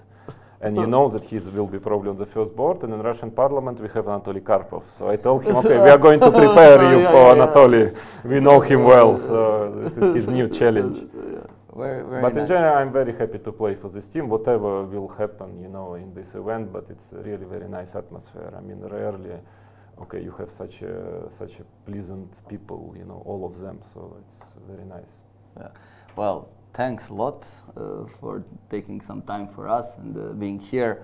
One more time, congratulations. And for us, it was really enjoyable to watch this game. I mean, from the opening, choosing E3 line and everything, it was somehow that you got what you wanted, just to play chess and then win nice. Thank you. Thanks.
So we are here again.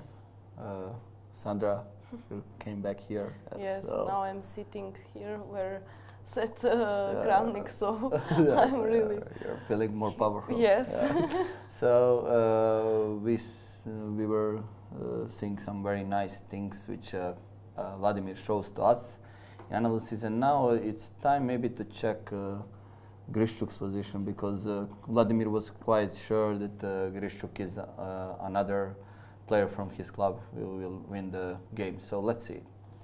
Grishchuk Caruana, it's actually end game already. So we stopped somewhere, I think 94, bishop b1 we were showing, and f5. It seems that all of these moves after knight f7, king f6, we stopped. It was looking that king f4 and threat of mate is basically something which is winning game. Now bishop f5.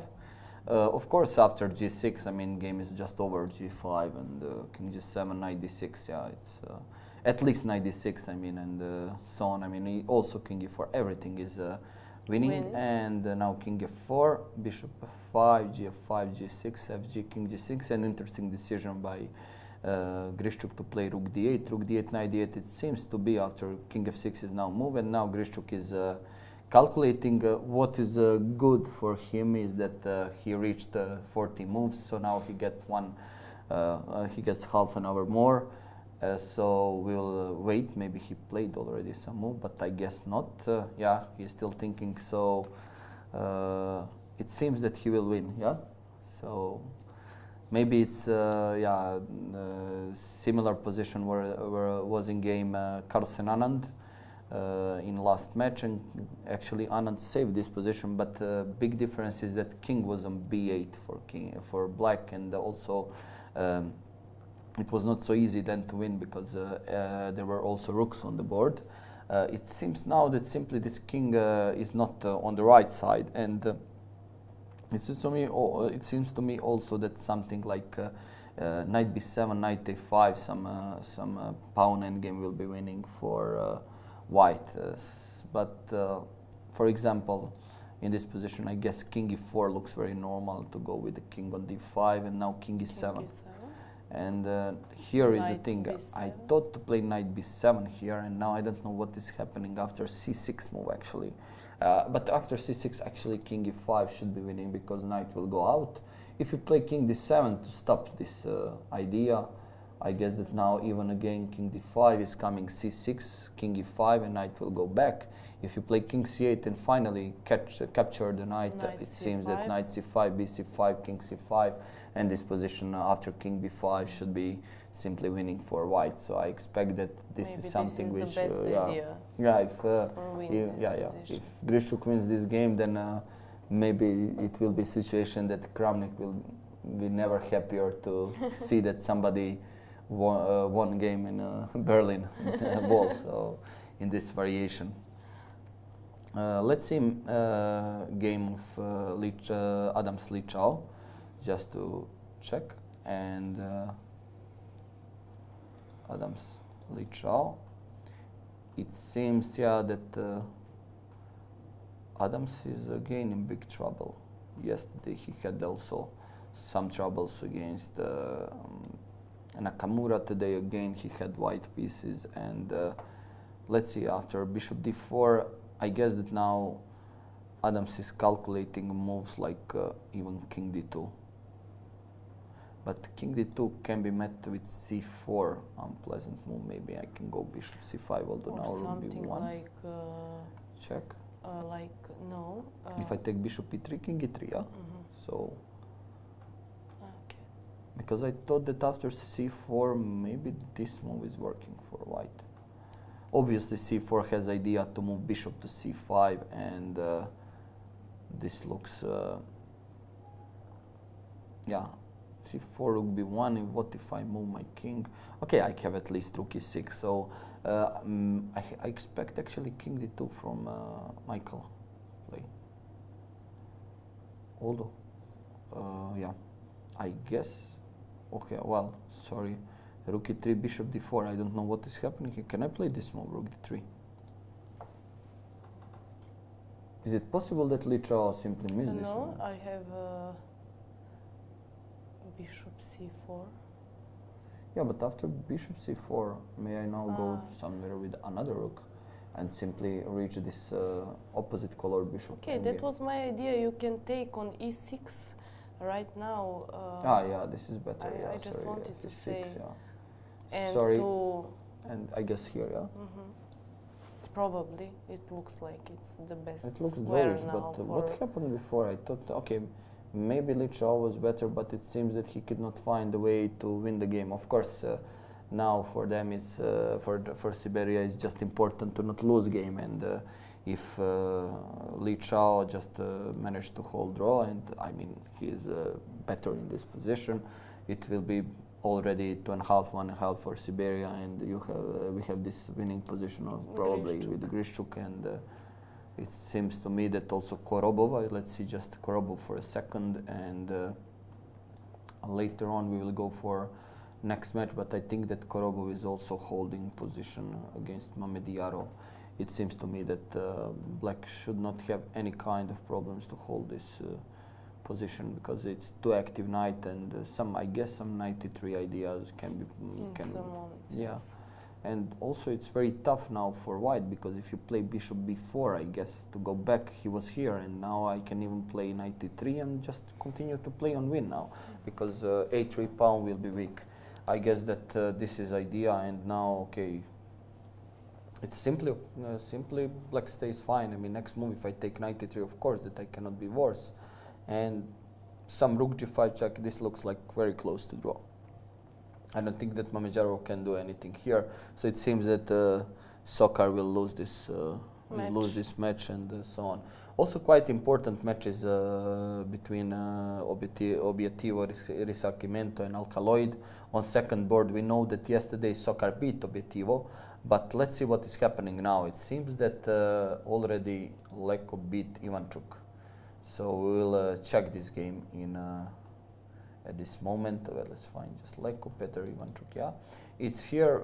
We were speaking about Queen e2, and somehow I was a fan of Black's position here. Let's see, Queen b6, Knight d4, Bishop g5. Okay, for sure Black is not worse in this position with Bishop d3. But let's see what Ivanchuk did. It seems Queen d2, Rook b8, b3. I mean, looks very nice position for Black, at least equal. Yes. I mean, and Queen c5, King b2. Wow, this does not look good. I mean, and I don't know what Leko would do. I mean, simply if I take Rook e3, I mean, I will try to push d4 and so on. So King b2, a5, a4, Rook b4, Rook b1. It seems to me that today it seems that Rook h1 actually. He blundered Rook eb8. Okay, he wants some.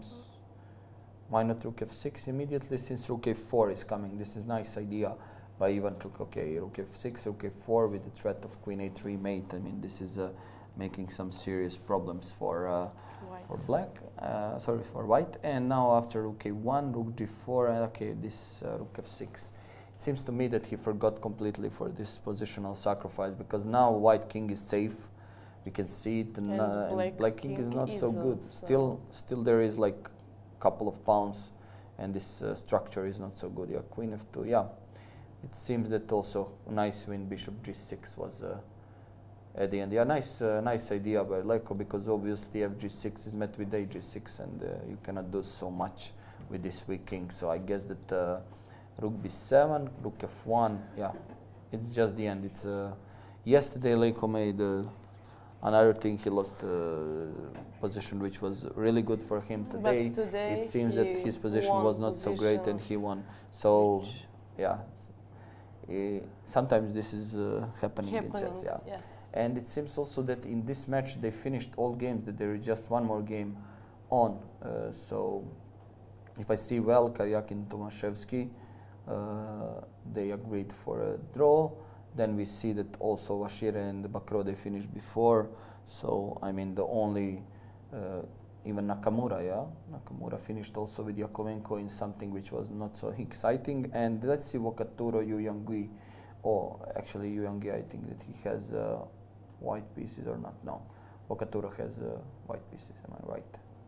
It's on your screen. Yeah, but I'm not finding. So just a second. You as well. Yeah. It's okay. Just a second. Yu Yang, this is because I cannot find his. Oh, horrible! Am I right?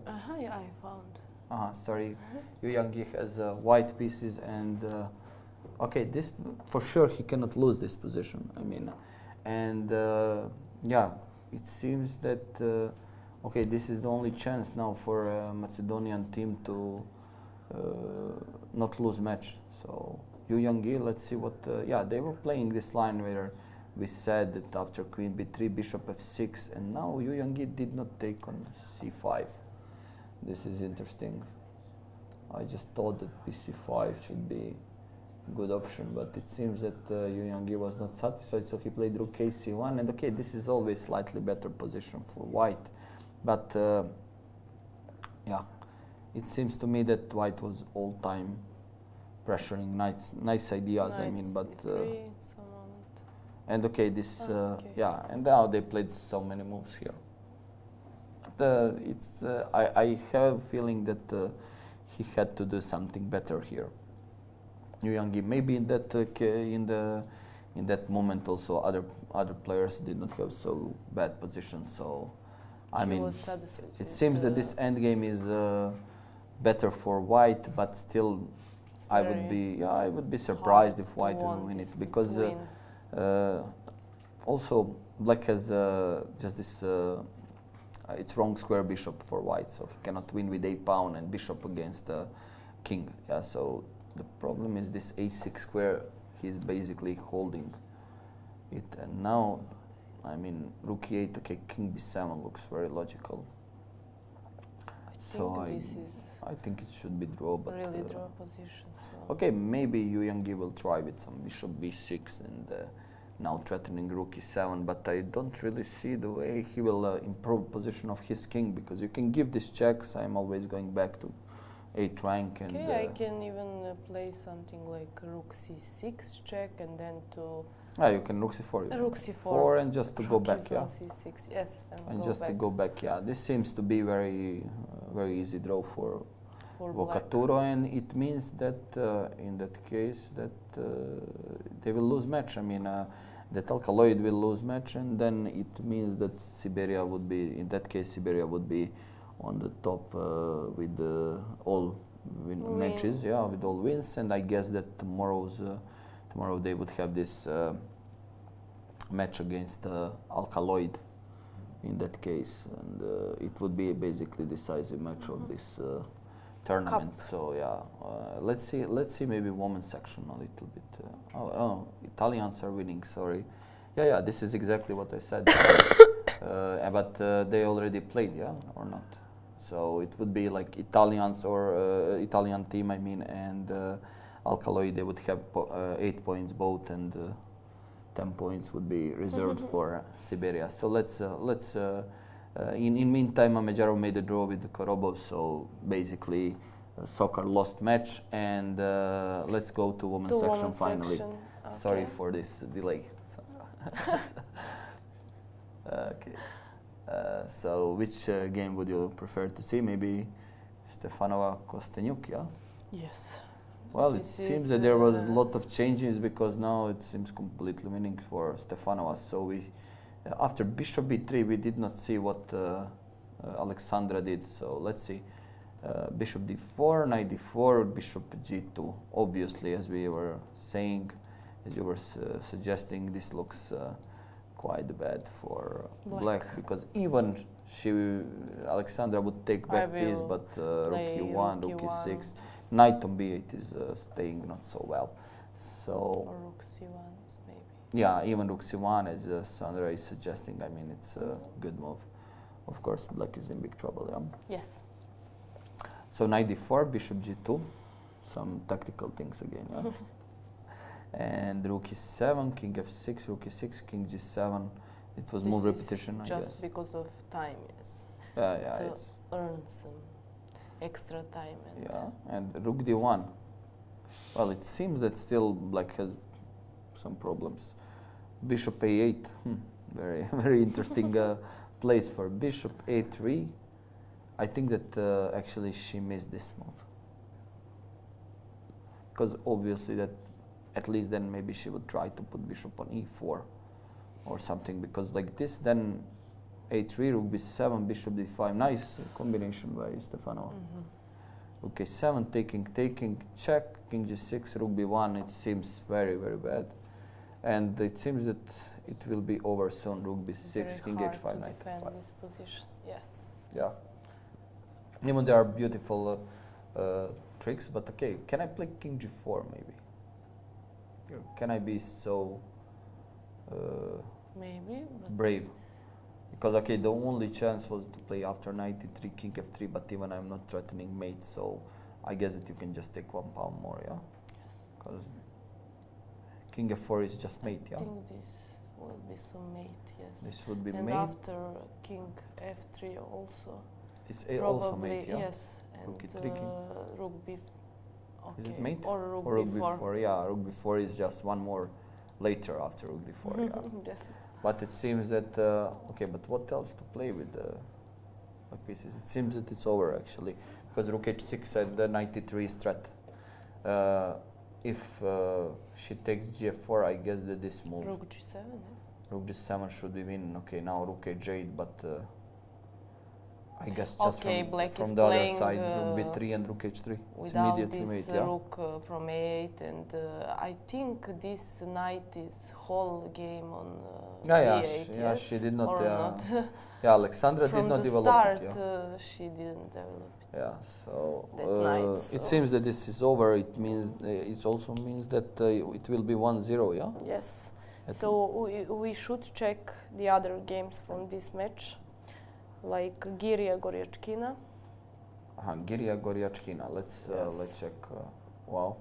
Oh, black 1, 2, 3. Yeah, black has. It looks like black is. Black is better. fine. He will no, but he Just she will fine, hold okay, because there is 2 of pawns extra up. Yeah. pawns, yes. Yeah, there's okay. Queen e1, I guess, but okay. First of all, Goryachkina is on the move, so I guess that somehow, personally, I would push this f5. I'm not so sure that white can do anything here, really, because after f5 I'm holding anything. Everything. This queen on e4 is great, and I can go with the king. It's not really good chances for white to win game, but there was also one result is On third board they board, finished game. but, Yeah, let's see what happened there. On third board, who Shenyang won? yes. Against, yeah, so this is Shenyang won, yes. Yeah, Shenyang won against So Ekaterina against it's, Kovalevskaya. Yeah, it was. It seems to be 2-0 for Gambit. yeah, okay. For now. Still, Stefanova did not win. Yeah. Ah, okay. She's Sorry. on the she's on move, and knight d7 Yeah. was last move. So, so there is no mate actually. But would you like to check maybe Nona's team? Yeah, or Yes, just I want to see fourth board of this match, Sadukasova against Kashlinskaya. yeah, Or Kashlinskaya yeah, Kashlinskaya against Sadukasova. It seems. yes. Yeah, it seems that they are. Okay, Sadukasova is staying nice.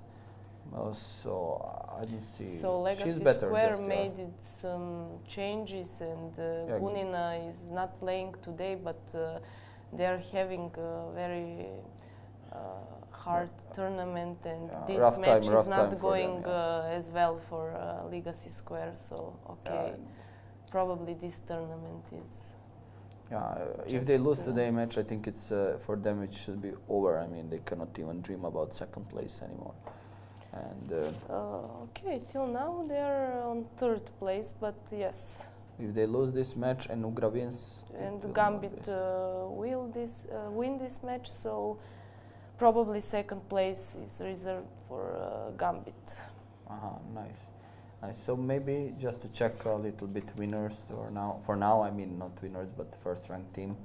And let's see what Nona is doing. Yeah. Well, it seems that it's Hast can hold this position. I'm not so sure that Nona will win it. It's slightly Okay, it's better, her move, and She's a okay, move, yeah.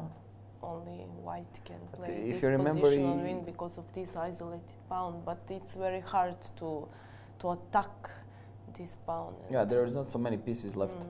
And also, Anna, she was playing yesterday very good Against Stefanova. At the end, okay, At the end, she blundered, but it was quite a good game. I yes. mean, and she was better, and so on.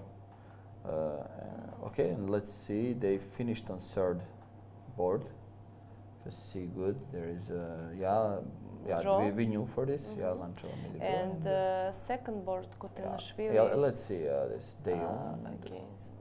let's see, Bianca. Bianca is staying not so good. It seems that Kotenashvili will win one more game, and just it's tough to expect. Yeah, it's she's pawn up, 2 pawns up if I see well. Yeah, 2, 4, 6, 7. Yeah, it's 2 pawns up, and yeah, soon Kotenashvili, soon Bella will win. Moment G5 and. Yeah, also bishop c7 seems also to just wishing just winning the pawn, yeah. So yes, it is just over. Okay, it's completely winning. So Bella will probably win this position. And okay, last board. On fourth board. Let's see, just Batsashvili. Maybe she will decide this match before Jagnidze, and well, this is. Yeah, this should be winning after rook c5 for black. So I think that Batsashvili will just win game after rook c5. It's quite clear. So soon we can expect that Nana wins the next match, today's match. And now it's time that we take a well-deserved break, and then we are coming back, and we are back. We are here with you till the end of the broadcast and the round.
chess.com.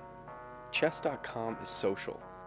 Now you can play chess with your friends whenever you want, whether that's middle of the day or middle of the night. You can get instantly matched up with one of over 5 million other members from around the world. You play live games in real time, turn-based games at your convenience, or tournaments with anyone at any time. Chess.com is mobile. You can play online from your computer, or you can play on the go from your tablet or your smartphone. No matter where you go, whether you're at work, grabbing a bite to eat, or just enjoying some time at the park, your games are there with you, and keeping multiple chess games going has never been easier. Chess.com is for learning. Don't just play chess, get better. The best chess training resources have never been more accessible. Learn essential chess strategy quickly and easily with the extremely popular Tactics Trainer tool. Improve your game in ways you didn't know were possible with training videos by chess masters.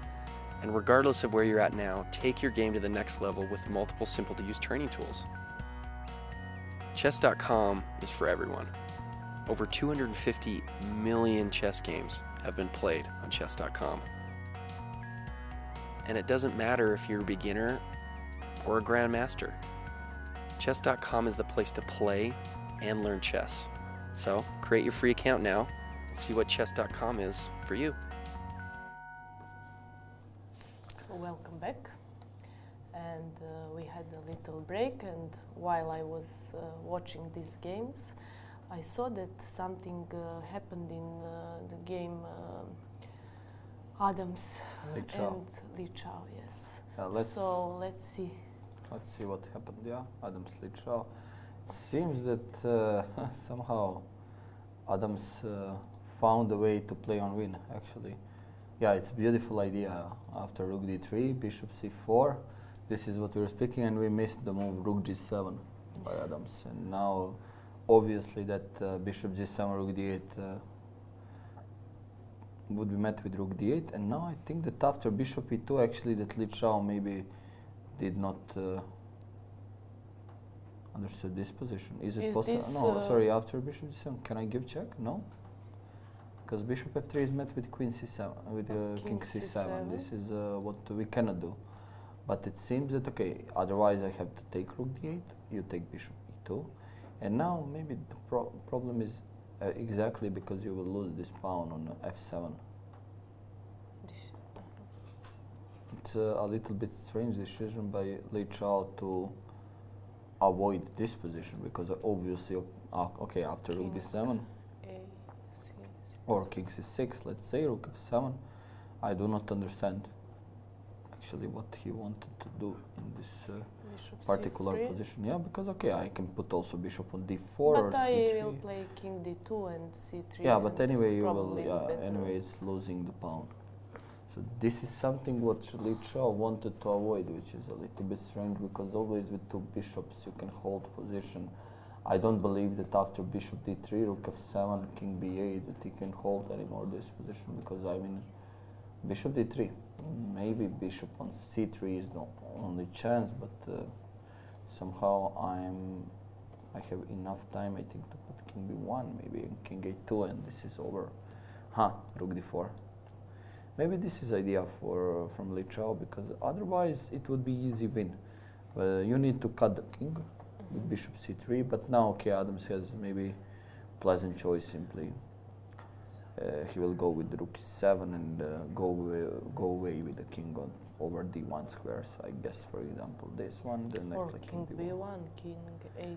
Yeah, or now final. No, yeah, or now. It depends. In which moment he will. Yeah, but it seems that after King B8, Bishop D3, that now all of a sudden White has good chances to win. Yeah, Rook F7, King B8. Adams is here actually thinking, because also he can play move C D3, and now there is no any more mates. I mean, you don't have these combinations to around the king, and it also looks like very normal option. Finally, he will have this 2 pawns up, and it seems to be lost position for black. It's very strange. It's like a strange turnover, yeah. And let's see. Then this means that game Grischuk and Caruana will be very important. Let's check that game. Yeah. Because we stopped in some moment. Let's see. And what plan Grischuk? Yeah, 95 and now B5. Nice move by Fabiano. Wow, it's still not so easy. It seems that 95 b5 we were actually making a break after 98 king f6. We finished here before, and now c4, 20 minutes spent by Grishuk, king e7, knight c6, king d6, knight d5, and b5. Obviously that c6 was not was not played, but I'm not so sure. Probably king f5 and king f6. I guess that this is exactly what is worrying, but I don't know after b5 really. Okay, king e4 I guess, and now a4. Still white has to work because if b4. I play, okay, but it should be just winning if I play king f5, if I play just this moves, I think that this is completely winning position. King f5, and now, okay, but now black will go king c7. This is main point. Otherwise, b4 should be lost after knight d3. so what if I play b3 after your a4, b5, b3, a4, then I can take on a4 and play knight d3. Yeah. Yes, and after always I have a knight c1, knight. Okay, I can get the tempo with, but it's enough. So maybe b3 is on b5. Knight d3. Aha, maybe you can. King c7 look also possible because okay, a3, knight c1. I'll play king c7, and now I want to go back with the king to c3. This was the original idea actually. King if because I have enough time to come with the king, and then knight e2 will be basically, and this would be winning position, of course, king b3. Yes. But it seems that this is maybe idea, and let's see what is different, because now maybe I can use c6 squared to go around, because after knight e5, b5, obviously that b3 should be then main point, because after b4, knight d3, okay, this looks normal, yeah. And knight b2, knight a4. Yeah, knight b2, knight a4 is winning. If you play a4 anyway, b4 and knight is coming to b3, I'm defending everything.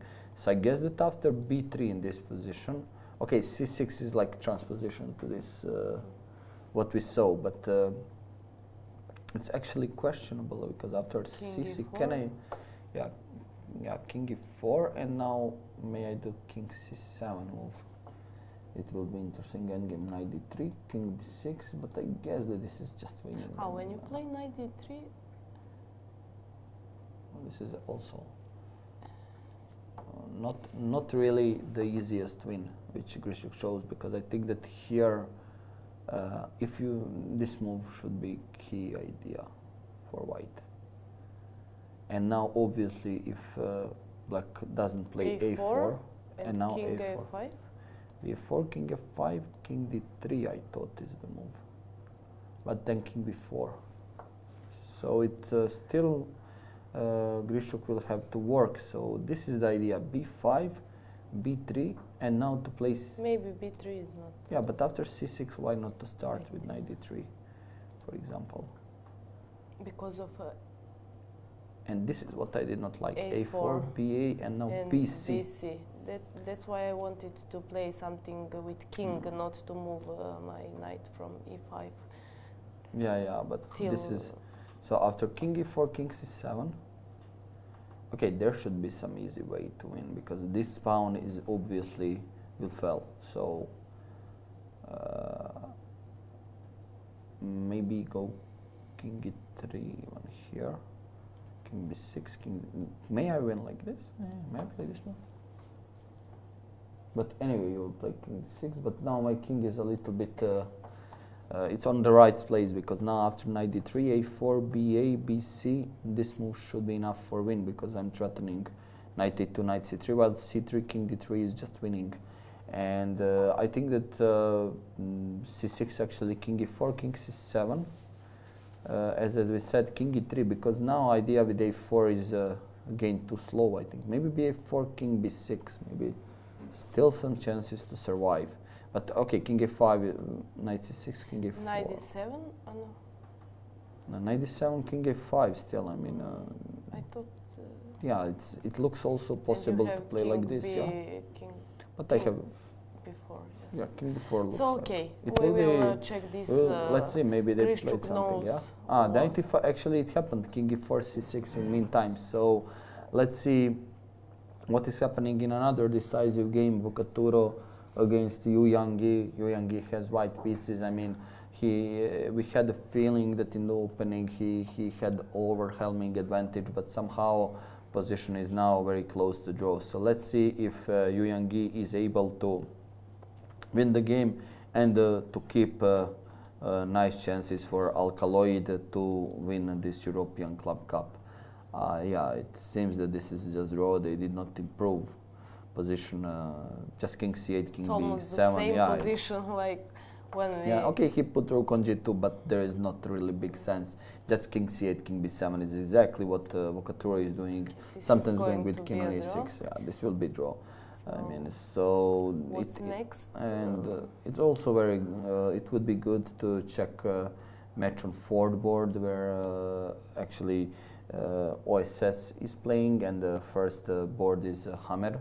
Hammer They finished lost the the- game. Yeah, he lost they it. just finished game, and let's see how Wojtaszek broke defense of Hammer. E4, G5 is stopped after rook d1, and we were now saying something about queen f6, and now queen c2, rook e1. Yeah, he was just actually king f2, rook h1, king e3, and it seems to be winning position for Because Radoslav. probably this Yeah, this rook activating king. d1 was maybe mistake. One? In which position?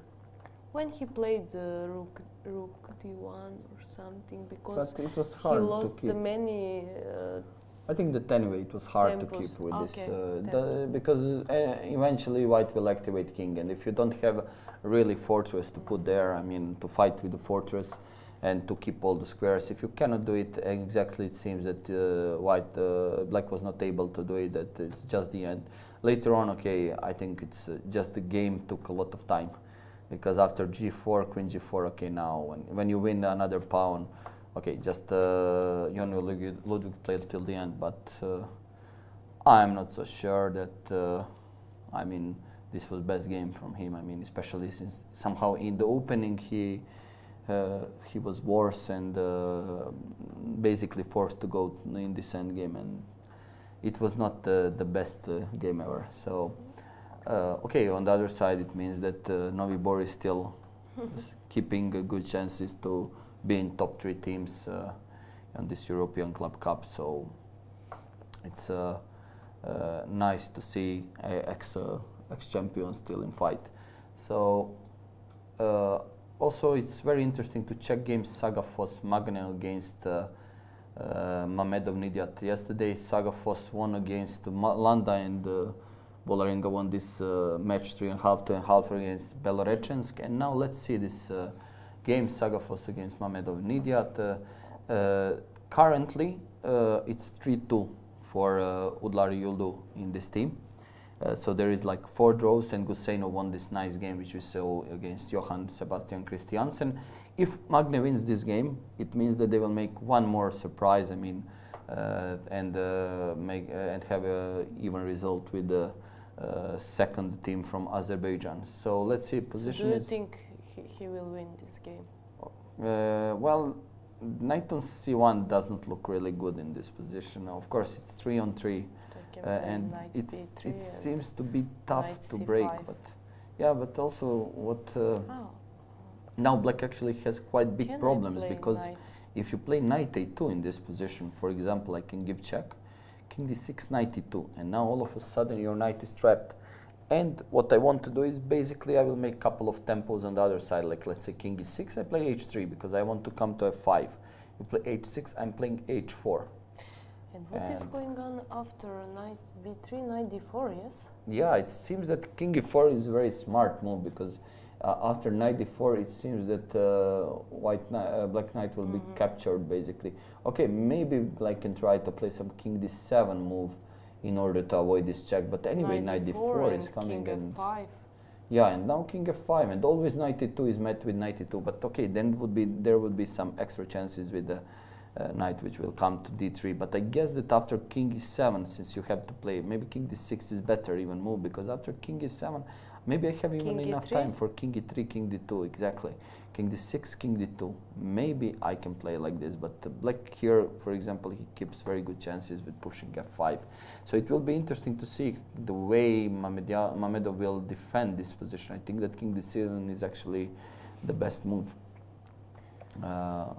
Still very, very interesting. I mean, yeah, king d7. Yeah, he played king d7, and it's the only move which keeps black in the game. So obviously that Sagafos still will have to work in order to win this position. Even now, it seems that, for example, we were saying knight d4, king d6. This move, it seems very dangerous. King f5, king e7, and now this check. And it's very interesting. Even king f7, king f7, king f6, king f7 can be dangerous. But what about, let's say, knight b4, and now next move king f6 is actually something which you cannot stop. Yes, and black king have f7, to and play black will. like Yeah. knight e2. We'll see if Mamedov will be able to hold this position with the black pieces. Let's check for a few minutes Women's section, yes, because Stefanova won game.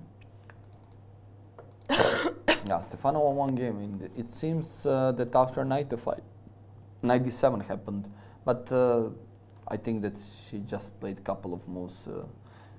Alexandra, she understood, yeah, rook h6, king g4, knight e3, king f4. Now, luckily, there is no mate immediately on f6, but rook e6, and it seems just its position is finished. I mean, like g4, she just resigned one move before mate, so king h4, rook h6, yeah, and at the end, I mean, even knight g2, sorry, I mean, there is a couple of mates, so I mean, is it not mate, but one more move, sorry.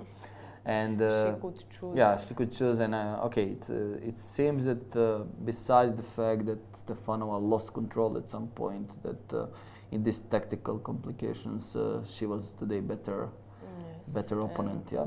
Okay, Gambit won. So Legacy Gambit won, square, not won. It's yeah, 2.5 is or they yeah, won. it's I 2.5. I think they already won match. They won. Yeah, 3-1. They won. Yes. I did not see that already is one. And okay, from these games, so this I see that Bella is still playing. Yeah. Day and big game for Gambit from Macedonia. Yeah, and also they are maybe keeping chances to share at least first place, because if Nona loses some match. Yes, it's not so. I don't know. Maybe okay. There is some chances, but I think Nona played against 2 or 3 the best teams here, so it's not so hard job for Nona to keep first place. But everything is possible, of course. So we will see till the end.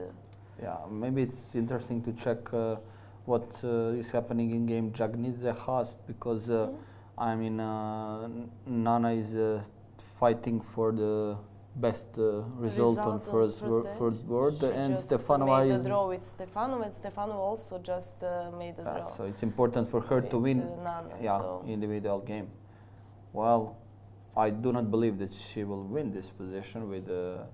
I think we saw positions somewhere around move rook c1. I think exactly here, and then they just change couple of pieces. And okay, after knight f4, I guess just knight b4 would be also holding position. But okay, d4, e4, f6. This pawn is it's very hard to attack d pawn, and knight d3, king f7. We can see actually on video that Bella won game. Yeah. She probably won because she had totally winning position. Yeah, so f4, knight d2, knight c5. Okay, this game, as we said, it doesn't have influence on today's match, because I think that already they won match, but it's important for Nana, yeah? Okay, I think still she is keeping some chances. King f2, king e3, yeah? Yes. Let's see that this is the main idea, first of all, but I'm not so sure that you're not attacking this pawn, so maybe okay. Also for me, it's not so easy. I need to push maybe even some g5 at some point. I'm thinking how to solve problems here with well, maybe it looks ugly. Maybe the best is knight b1 and knight c3 and to... Yeah, it's exactly knight b1 actually to cut king.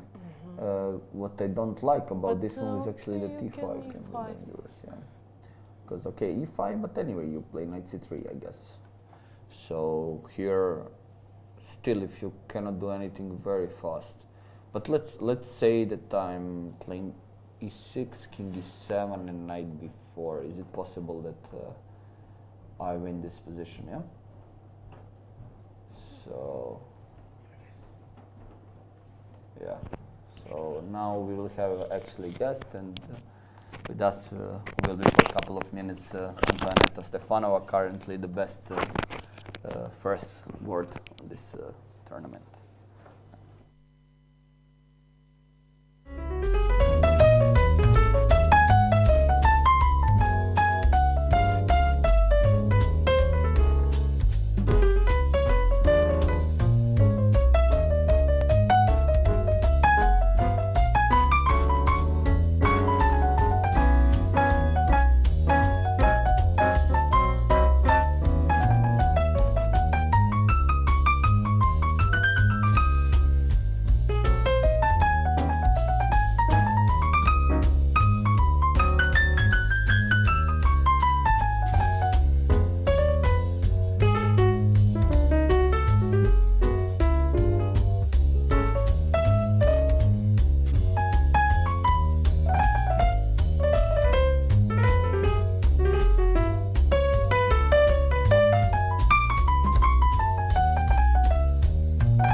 So we are back, and now our guest here is Grandmaster Antoaneta Stefanova. First of all, congratulations on nice win today. It was almost you mated your opponent. At the end, yes. At the end, yeah. And first, one question about you're playing for Gambita Seco. So you're here like a home team, and I guess everything is going fine. And yes, I'm very happy to be part of Gambit's team. It's a new team, so we compete for first year for a Macedonian team, but I'm quite happy that we are doing fine. I mean, okay, we lost one match to Nona's team, but okay, they seem to be too strong this year. Yeah. So, but okay, with the other matches, I think. Yeah, because today also you won match already. It's 3-1, yeah. Yeah, it was a very important match for us to win if we want to fight for medals, because we were third by rating, and okay, it was clear that we have to fight with the Georgian team and the 3 Russian teams. So we already won against the 2 Russian teams, so only Ugra left. And also today there was change. I mean, Kosteniuk went on first board. Did you expect it? Because Gudina lost 3 games already, and well, I was not sure, to be honest, because of course for Gudina would be a bit difficult to play after 3 losses in a row, but on the other hand, she has better score against me than Kosteniuk, so I was not sure which one they would decide to play, but okay, then in the morning we saw the pairings. So it seems that it was a good choice for you that you okay, now that the match is done, yes, but before that, you know, Alexandra Kosteniuk, she had 4 out of 4, so yeah. She seemed to be in great shape, so it was now just something about the game, because it was really interesting. It started to be like coffee house immediately. after third move. I mean, thank you. Bishop f4. I mean, have you ever met b5? Because okay, bishop f4. I guess you met all other moves, but I never saw b5 in this case. I mean. Well, I mean, actually, I only started playing this bishop f4 in this tournament because I was watching the guys in Berlin and they were playing Grishchuk and Kramnik and some other guys were playing bishop f4 all the time. So I thought, okay, why not? So I played it against Zagnidze in this tournament and now against Kostenyuk. And b5, yeah, no, I haven't seen this move, but I don't know. I mean, of course, against g3 we all know b5, but against bishop f4, I don't know. But I thought I played some normal move, e3, but I was expecting a6 because c5. Exactly. Okay. Yeah, a6 was, but yeah, it was normal, and probably would play a4, bishop d3, just normal. Yes, I guess so. Yeah, but after c5, everything became very concrete. Yeah, you took on b5, and yeah, here actually when we were talking here about game, we missed rook b1 move, and it was a nice move. Well, actually, I was calculating rook b1 against knight e4 and then taking on c3, and because my first idea was to play a4, not rook b1. But then after taking on c3, my rook is much better on b1 than. Yeah, yeah. Now the problems with rook. Yeah, this yes. Also you cannot play queen d2. No, okay. My idea was to play knight d2 in any case, but okay, just rook b1 is much more active. But, yeah. Okay, knight d5, I was not sure if rook b1 is the best move or not, but I thought why not, because okay. I think knight f4, I was not feeling that here black can have any compensation. I mean, well, if you normally play. Okay, but I think it's stronger than knight takes c3, because after knight takes c3, bc, queen takes c3, knight d2, I think white has anyway very big advantage. Because I'm threatening also bishop takes b8 and bishop d7 and just castle and knight e4 or knight c4. I mean, it should be just very big advantage. Well, I mean, I have such advantage in development that I cannot believe that she will survive. Yes, yeah. very difficult. But after knight f4, actually it became very interesting, the position, because okay, I'm pawn up, but two bishops, and okay, it's not so easy to win this position. Yeah, of course. But here somehow also she play. Okay, she cannot develop any piece if she does not change yes, the she has queen to change the queens. Yes, but. Yeah. And okay, here I thought that you will finish the game very quickly. Okay, but somehow, yes, I'm active, but on the other hand, black has not so many weaknesses now. Yeah, exactly.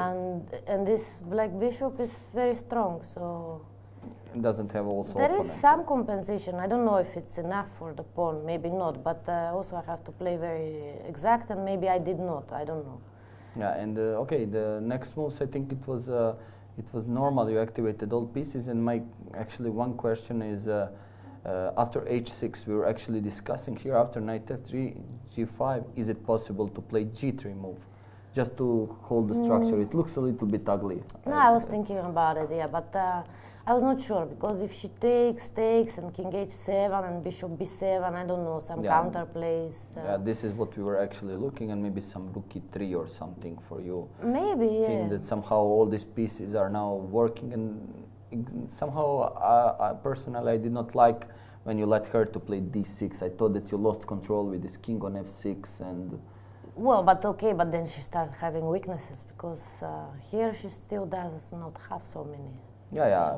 Okay. Anyway. I mean, of course, she has problem with the b8 knight. It's not so easy to develop it. But on the other hand, I was not sure if I want to take with pawn or with knight on f4. That's why I went knight e2. Okay, you went also to some, let's say, more concrete game, because this looks extremely now that bishop b4. Okay, also I would play like same like black. I mean, it's not so easy to find anything else for her. Yes, but okay, but it's losing at the end. So if there is nothing else, then it means that I played fine, right? yeah. Actually, yeah. After here, first of all, I thought that maybe here after when you played b4 and somehow that black should be able to hold, but then also Sandra was on your side and she was just winning in all variations. I thought that she had some chances with these two bishops, but after bishop b3 it seems over actually.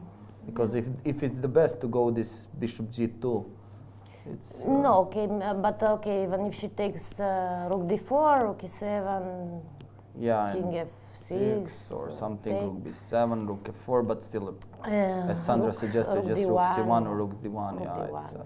with mate. With mate Yeah, shot, I mean rook it's b6. okay. This knight on b8, I mean, never gets developed somehow.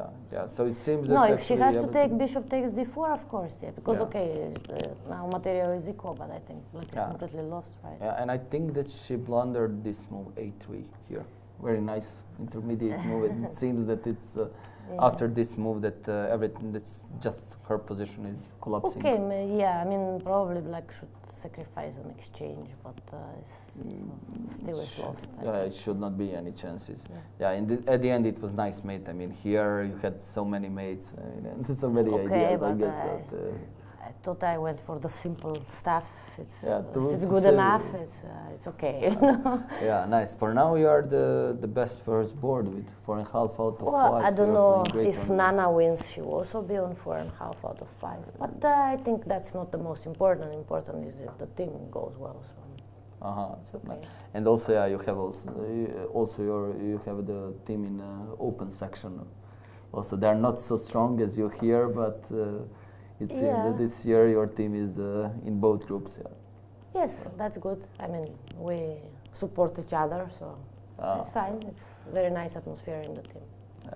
Well, thanks a lot for conversation, for interview, and good luck till the end of the tournament. And we hope to see you on a podium at the end with a medal.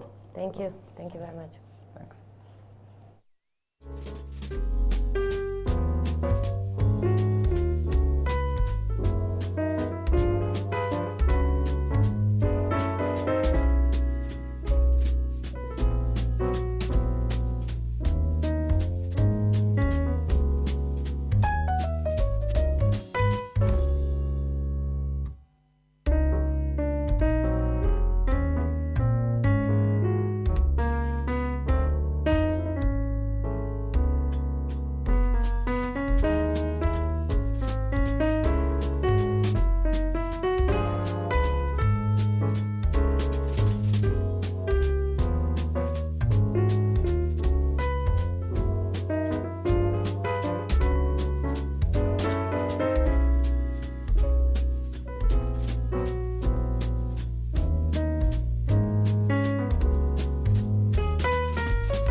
So Sandra, you are back here, and Yes, you have some news for us.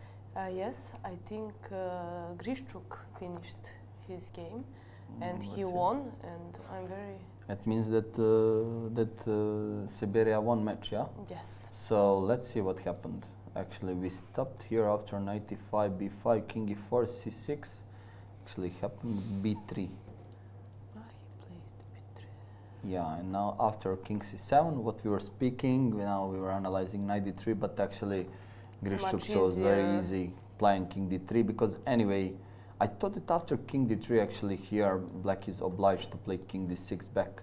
But I guess it's not changing so much if you go just back knight f3 and win position. I mean, I guess that it will be again simple, like after king c7, king c3, king b6, and let's say knight e1 or knight e5, and knight is coming Or to knight d3. d2. So basically it will be zugzwang at one point, like here. Let's say this is one of the positions where black is in zugzwang. And okay, Caruana played a4, but after ba4, king b6, very nice move, king c3, king a5, Now king king b3. is here. We had a problem Yeah, of this king a5, king b4, but yeah, and now okay, ba4, just king a3. Caruana did not want to play this position till the end, so it means that Siberia won match, and now they are, I think, on first place for sure. Nobody can catch them by match points. So now let's just take a small look in the game. Take a look in the game of. I want to see just Li Chao. Will he be able to survive? he's fighting for draw. And okay, now it's time maybe to switch back to women's section and let's see what happens. Okay, let's see what is going in game Ushenina and Bodnaruk. yes. We didn't Wow. check this Ushenina, game today. she has every time she has some interesting positions, and she played today this e4, e6, and it was normal French defense we can see here and so on. But let's see just at some point what happened. It should be white, should be better here for sure. And yeah, I think she had advantage all time. And just to see final position, I think it does. Just it should be winning for white. I don't see way. Yeah, what she can try is basically after knight d6 to play some knight a7 in order to hold the pawn. But okay, I think just it should be winning in many ways. I guess even white can play some move like g4. G4 in some moment. Or King now, f2, king yes. f3 is coming because A5. b2 is not dangerous actually. I just go king f2, bishop d4, okay, and king f3. So a5, yeah, of course. Here we have to take care about a5. So maybe actually I Maybe have to it's the go best c8, C8, yeah, queen, and just First knight b5. yeah. Ah, on a5 we have knight b5. But then knight But c8 knight back, yeah. C8. So but anyway, No. just this is it should be winning position. Knight b6, and when you This is knight a4 and rook b1, and you will take another pawn. So I guess something like this: rook b1, then b2, and knight at a4. first g4. Okay, I don't need. It's I just anyway, thought- it should be completely winning, but yeah, after b3, Ushenina is thinking it's actually very interesting with these 2 pawns on third rank, and still black cannot do so much here. Here is easy for us to analyze this position, but when Yeah. you're playing a position like this, Yeah, I'm you just have thinking to that deep even, calculate. I think that even this move should be winning. Actually, after knight e7, no, oh, my mistake. I thought bishop e7, I'm just winning with rook e6. Okay. And this is possible? Can I do it? Because obviously that knight e7, rook e7, I will win. Because b2, rook e1, and it's the end. Okay. So I think that she is calculating, yeah, she played knight e7, because after bishop e7, rook e6, it's the most direct win, king f5, rook c6.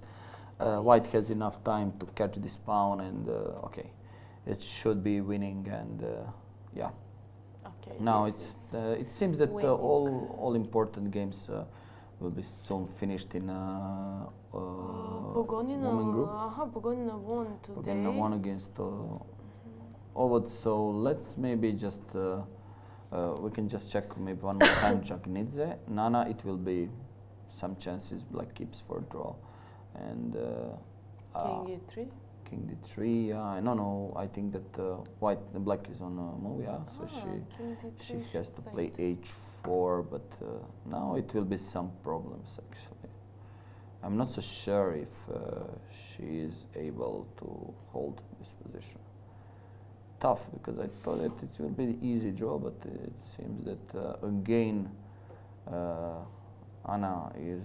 Seems that Anna is playing good whole game, but yeah, it seems that critical moment. Yeah, yes, after yes, some hours. some hours, and Because this looks now very perspective for white. King is coming to e3, and okay, let's go to open section, yeah, because let's switch back to open it's section. more interesting now. And okay, most of the games are finished, Adams but is Adams is playing, still playing still against playing. Lichao, and this is winning position for white. This is for sure. I think that it's good now that Grischuk won this game, since otherwise it would be 3-3. So it will be, as Vladimir said here, 3.5, 2.5 for Siberia, but it's just enough to get win and 2 match points. So yeah, Adams Lichao, this is almost over, and it would be interesting to see if Vakatura can hold the draw. It should be, as we said before, it should be drawish, but let's see here. It's too many moves already. They played 93 moves. Yeah, this is just drawish, and they exchange pawns, so I guess that we were White checking there. position here, king c8. So I guess, okay, also Yu Yang-gi was forced to exchange 1 pawn because he could not reach 50 moves without moving any pawn, yeah, like the rule. So this is, yeah, this is just draw, okay, but he's this just is trying draw. I to. don't know why they are playing Okay, this it's position. because of it's because of team. Yes, you have of to course, always I play know, till the end. but Okay, but both of them are very strong players, so it's. yeah, okay. It's maybe they will reach 100 moves, so it'll be interesting to see. And yeah, on third board, it seems that team from Zurich lost match here, so we don't have any more of from other games. So you can see, yeah, this is Shiro against Fiedler, Bauer, Dominguez. We said already Pelletier with Hugo, Studer, Matlakov, and actually on last 3 boards match is decided, and now it's on 4th board. The only game which stayed is Stuberud against Bartel Mateus.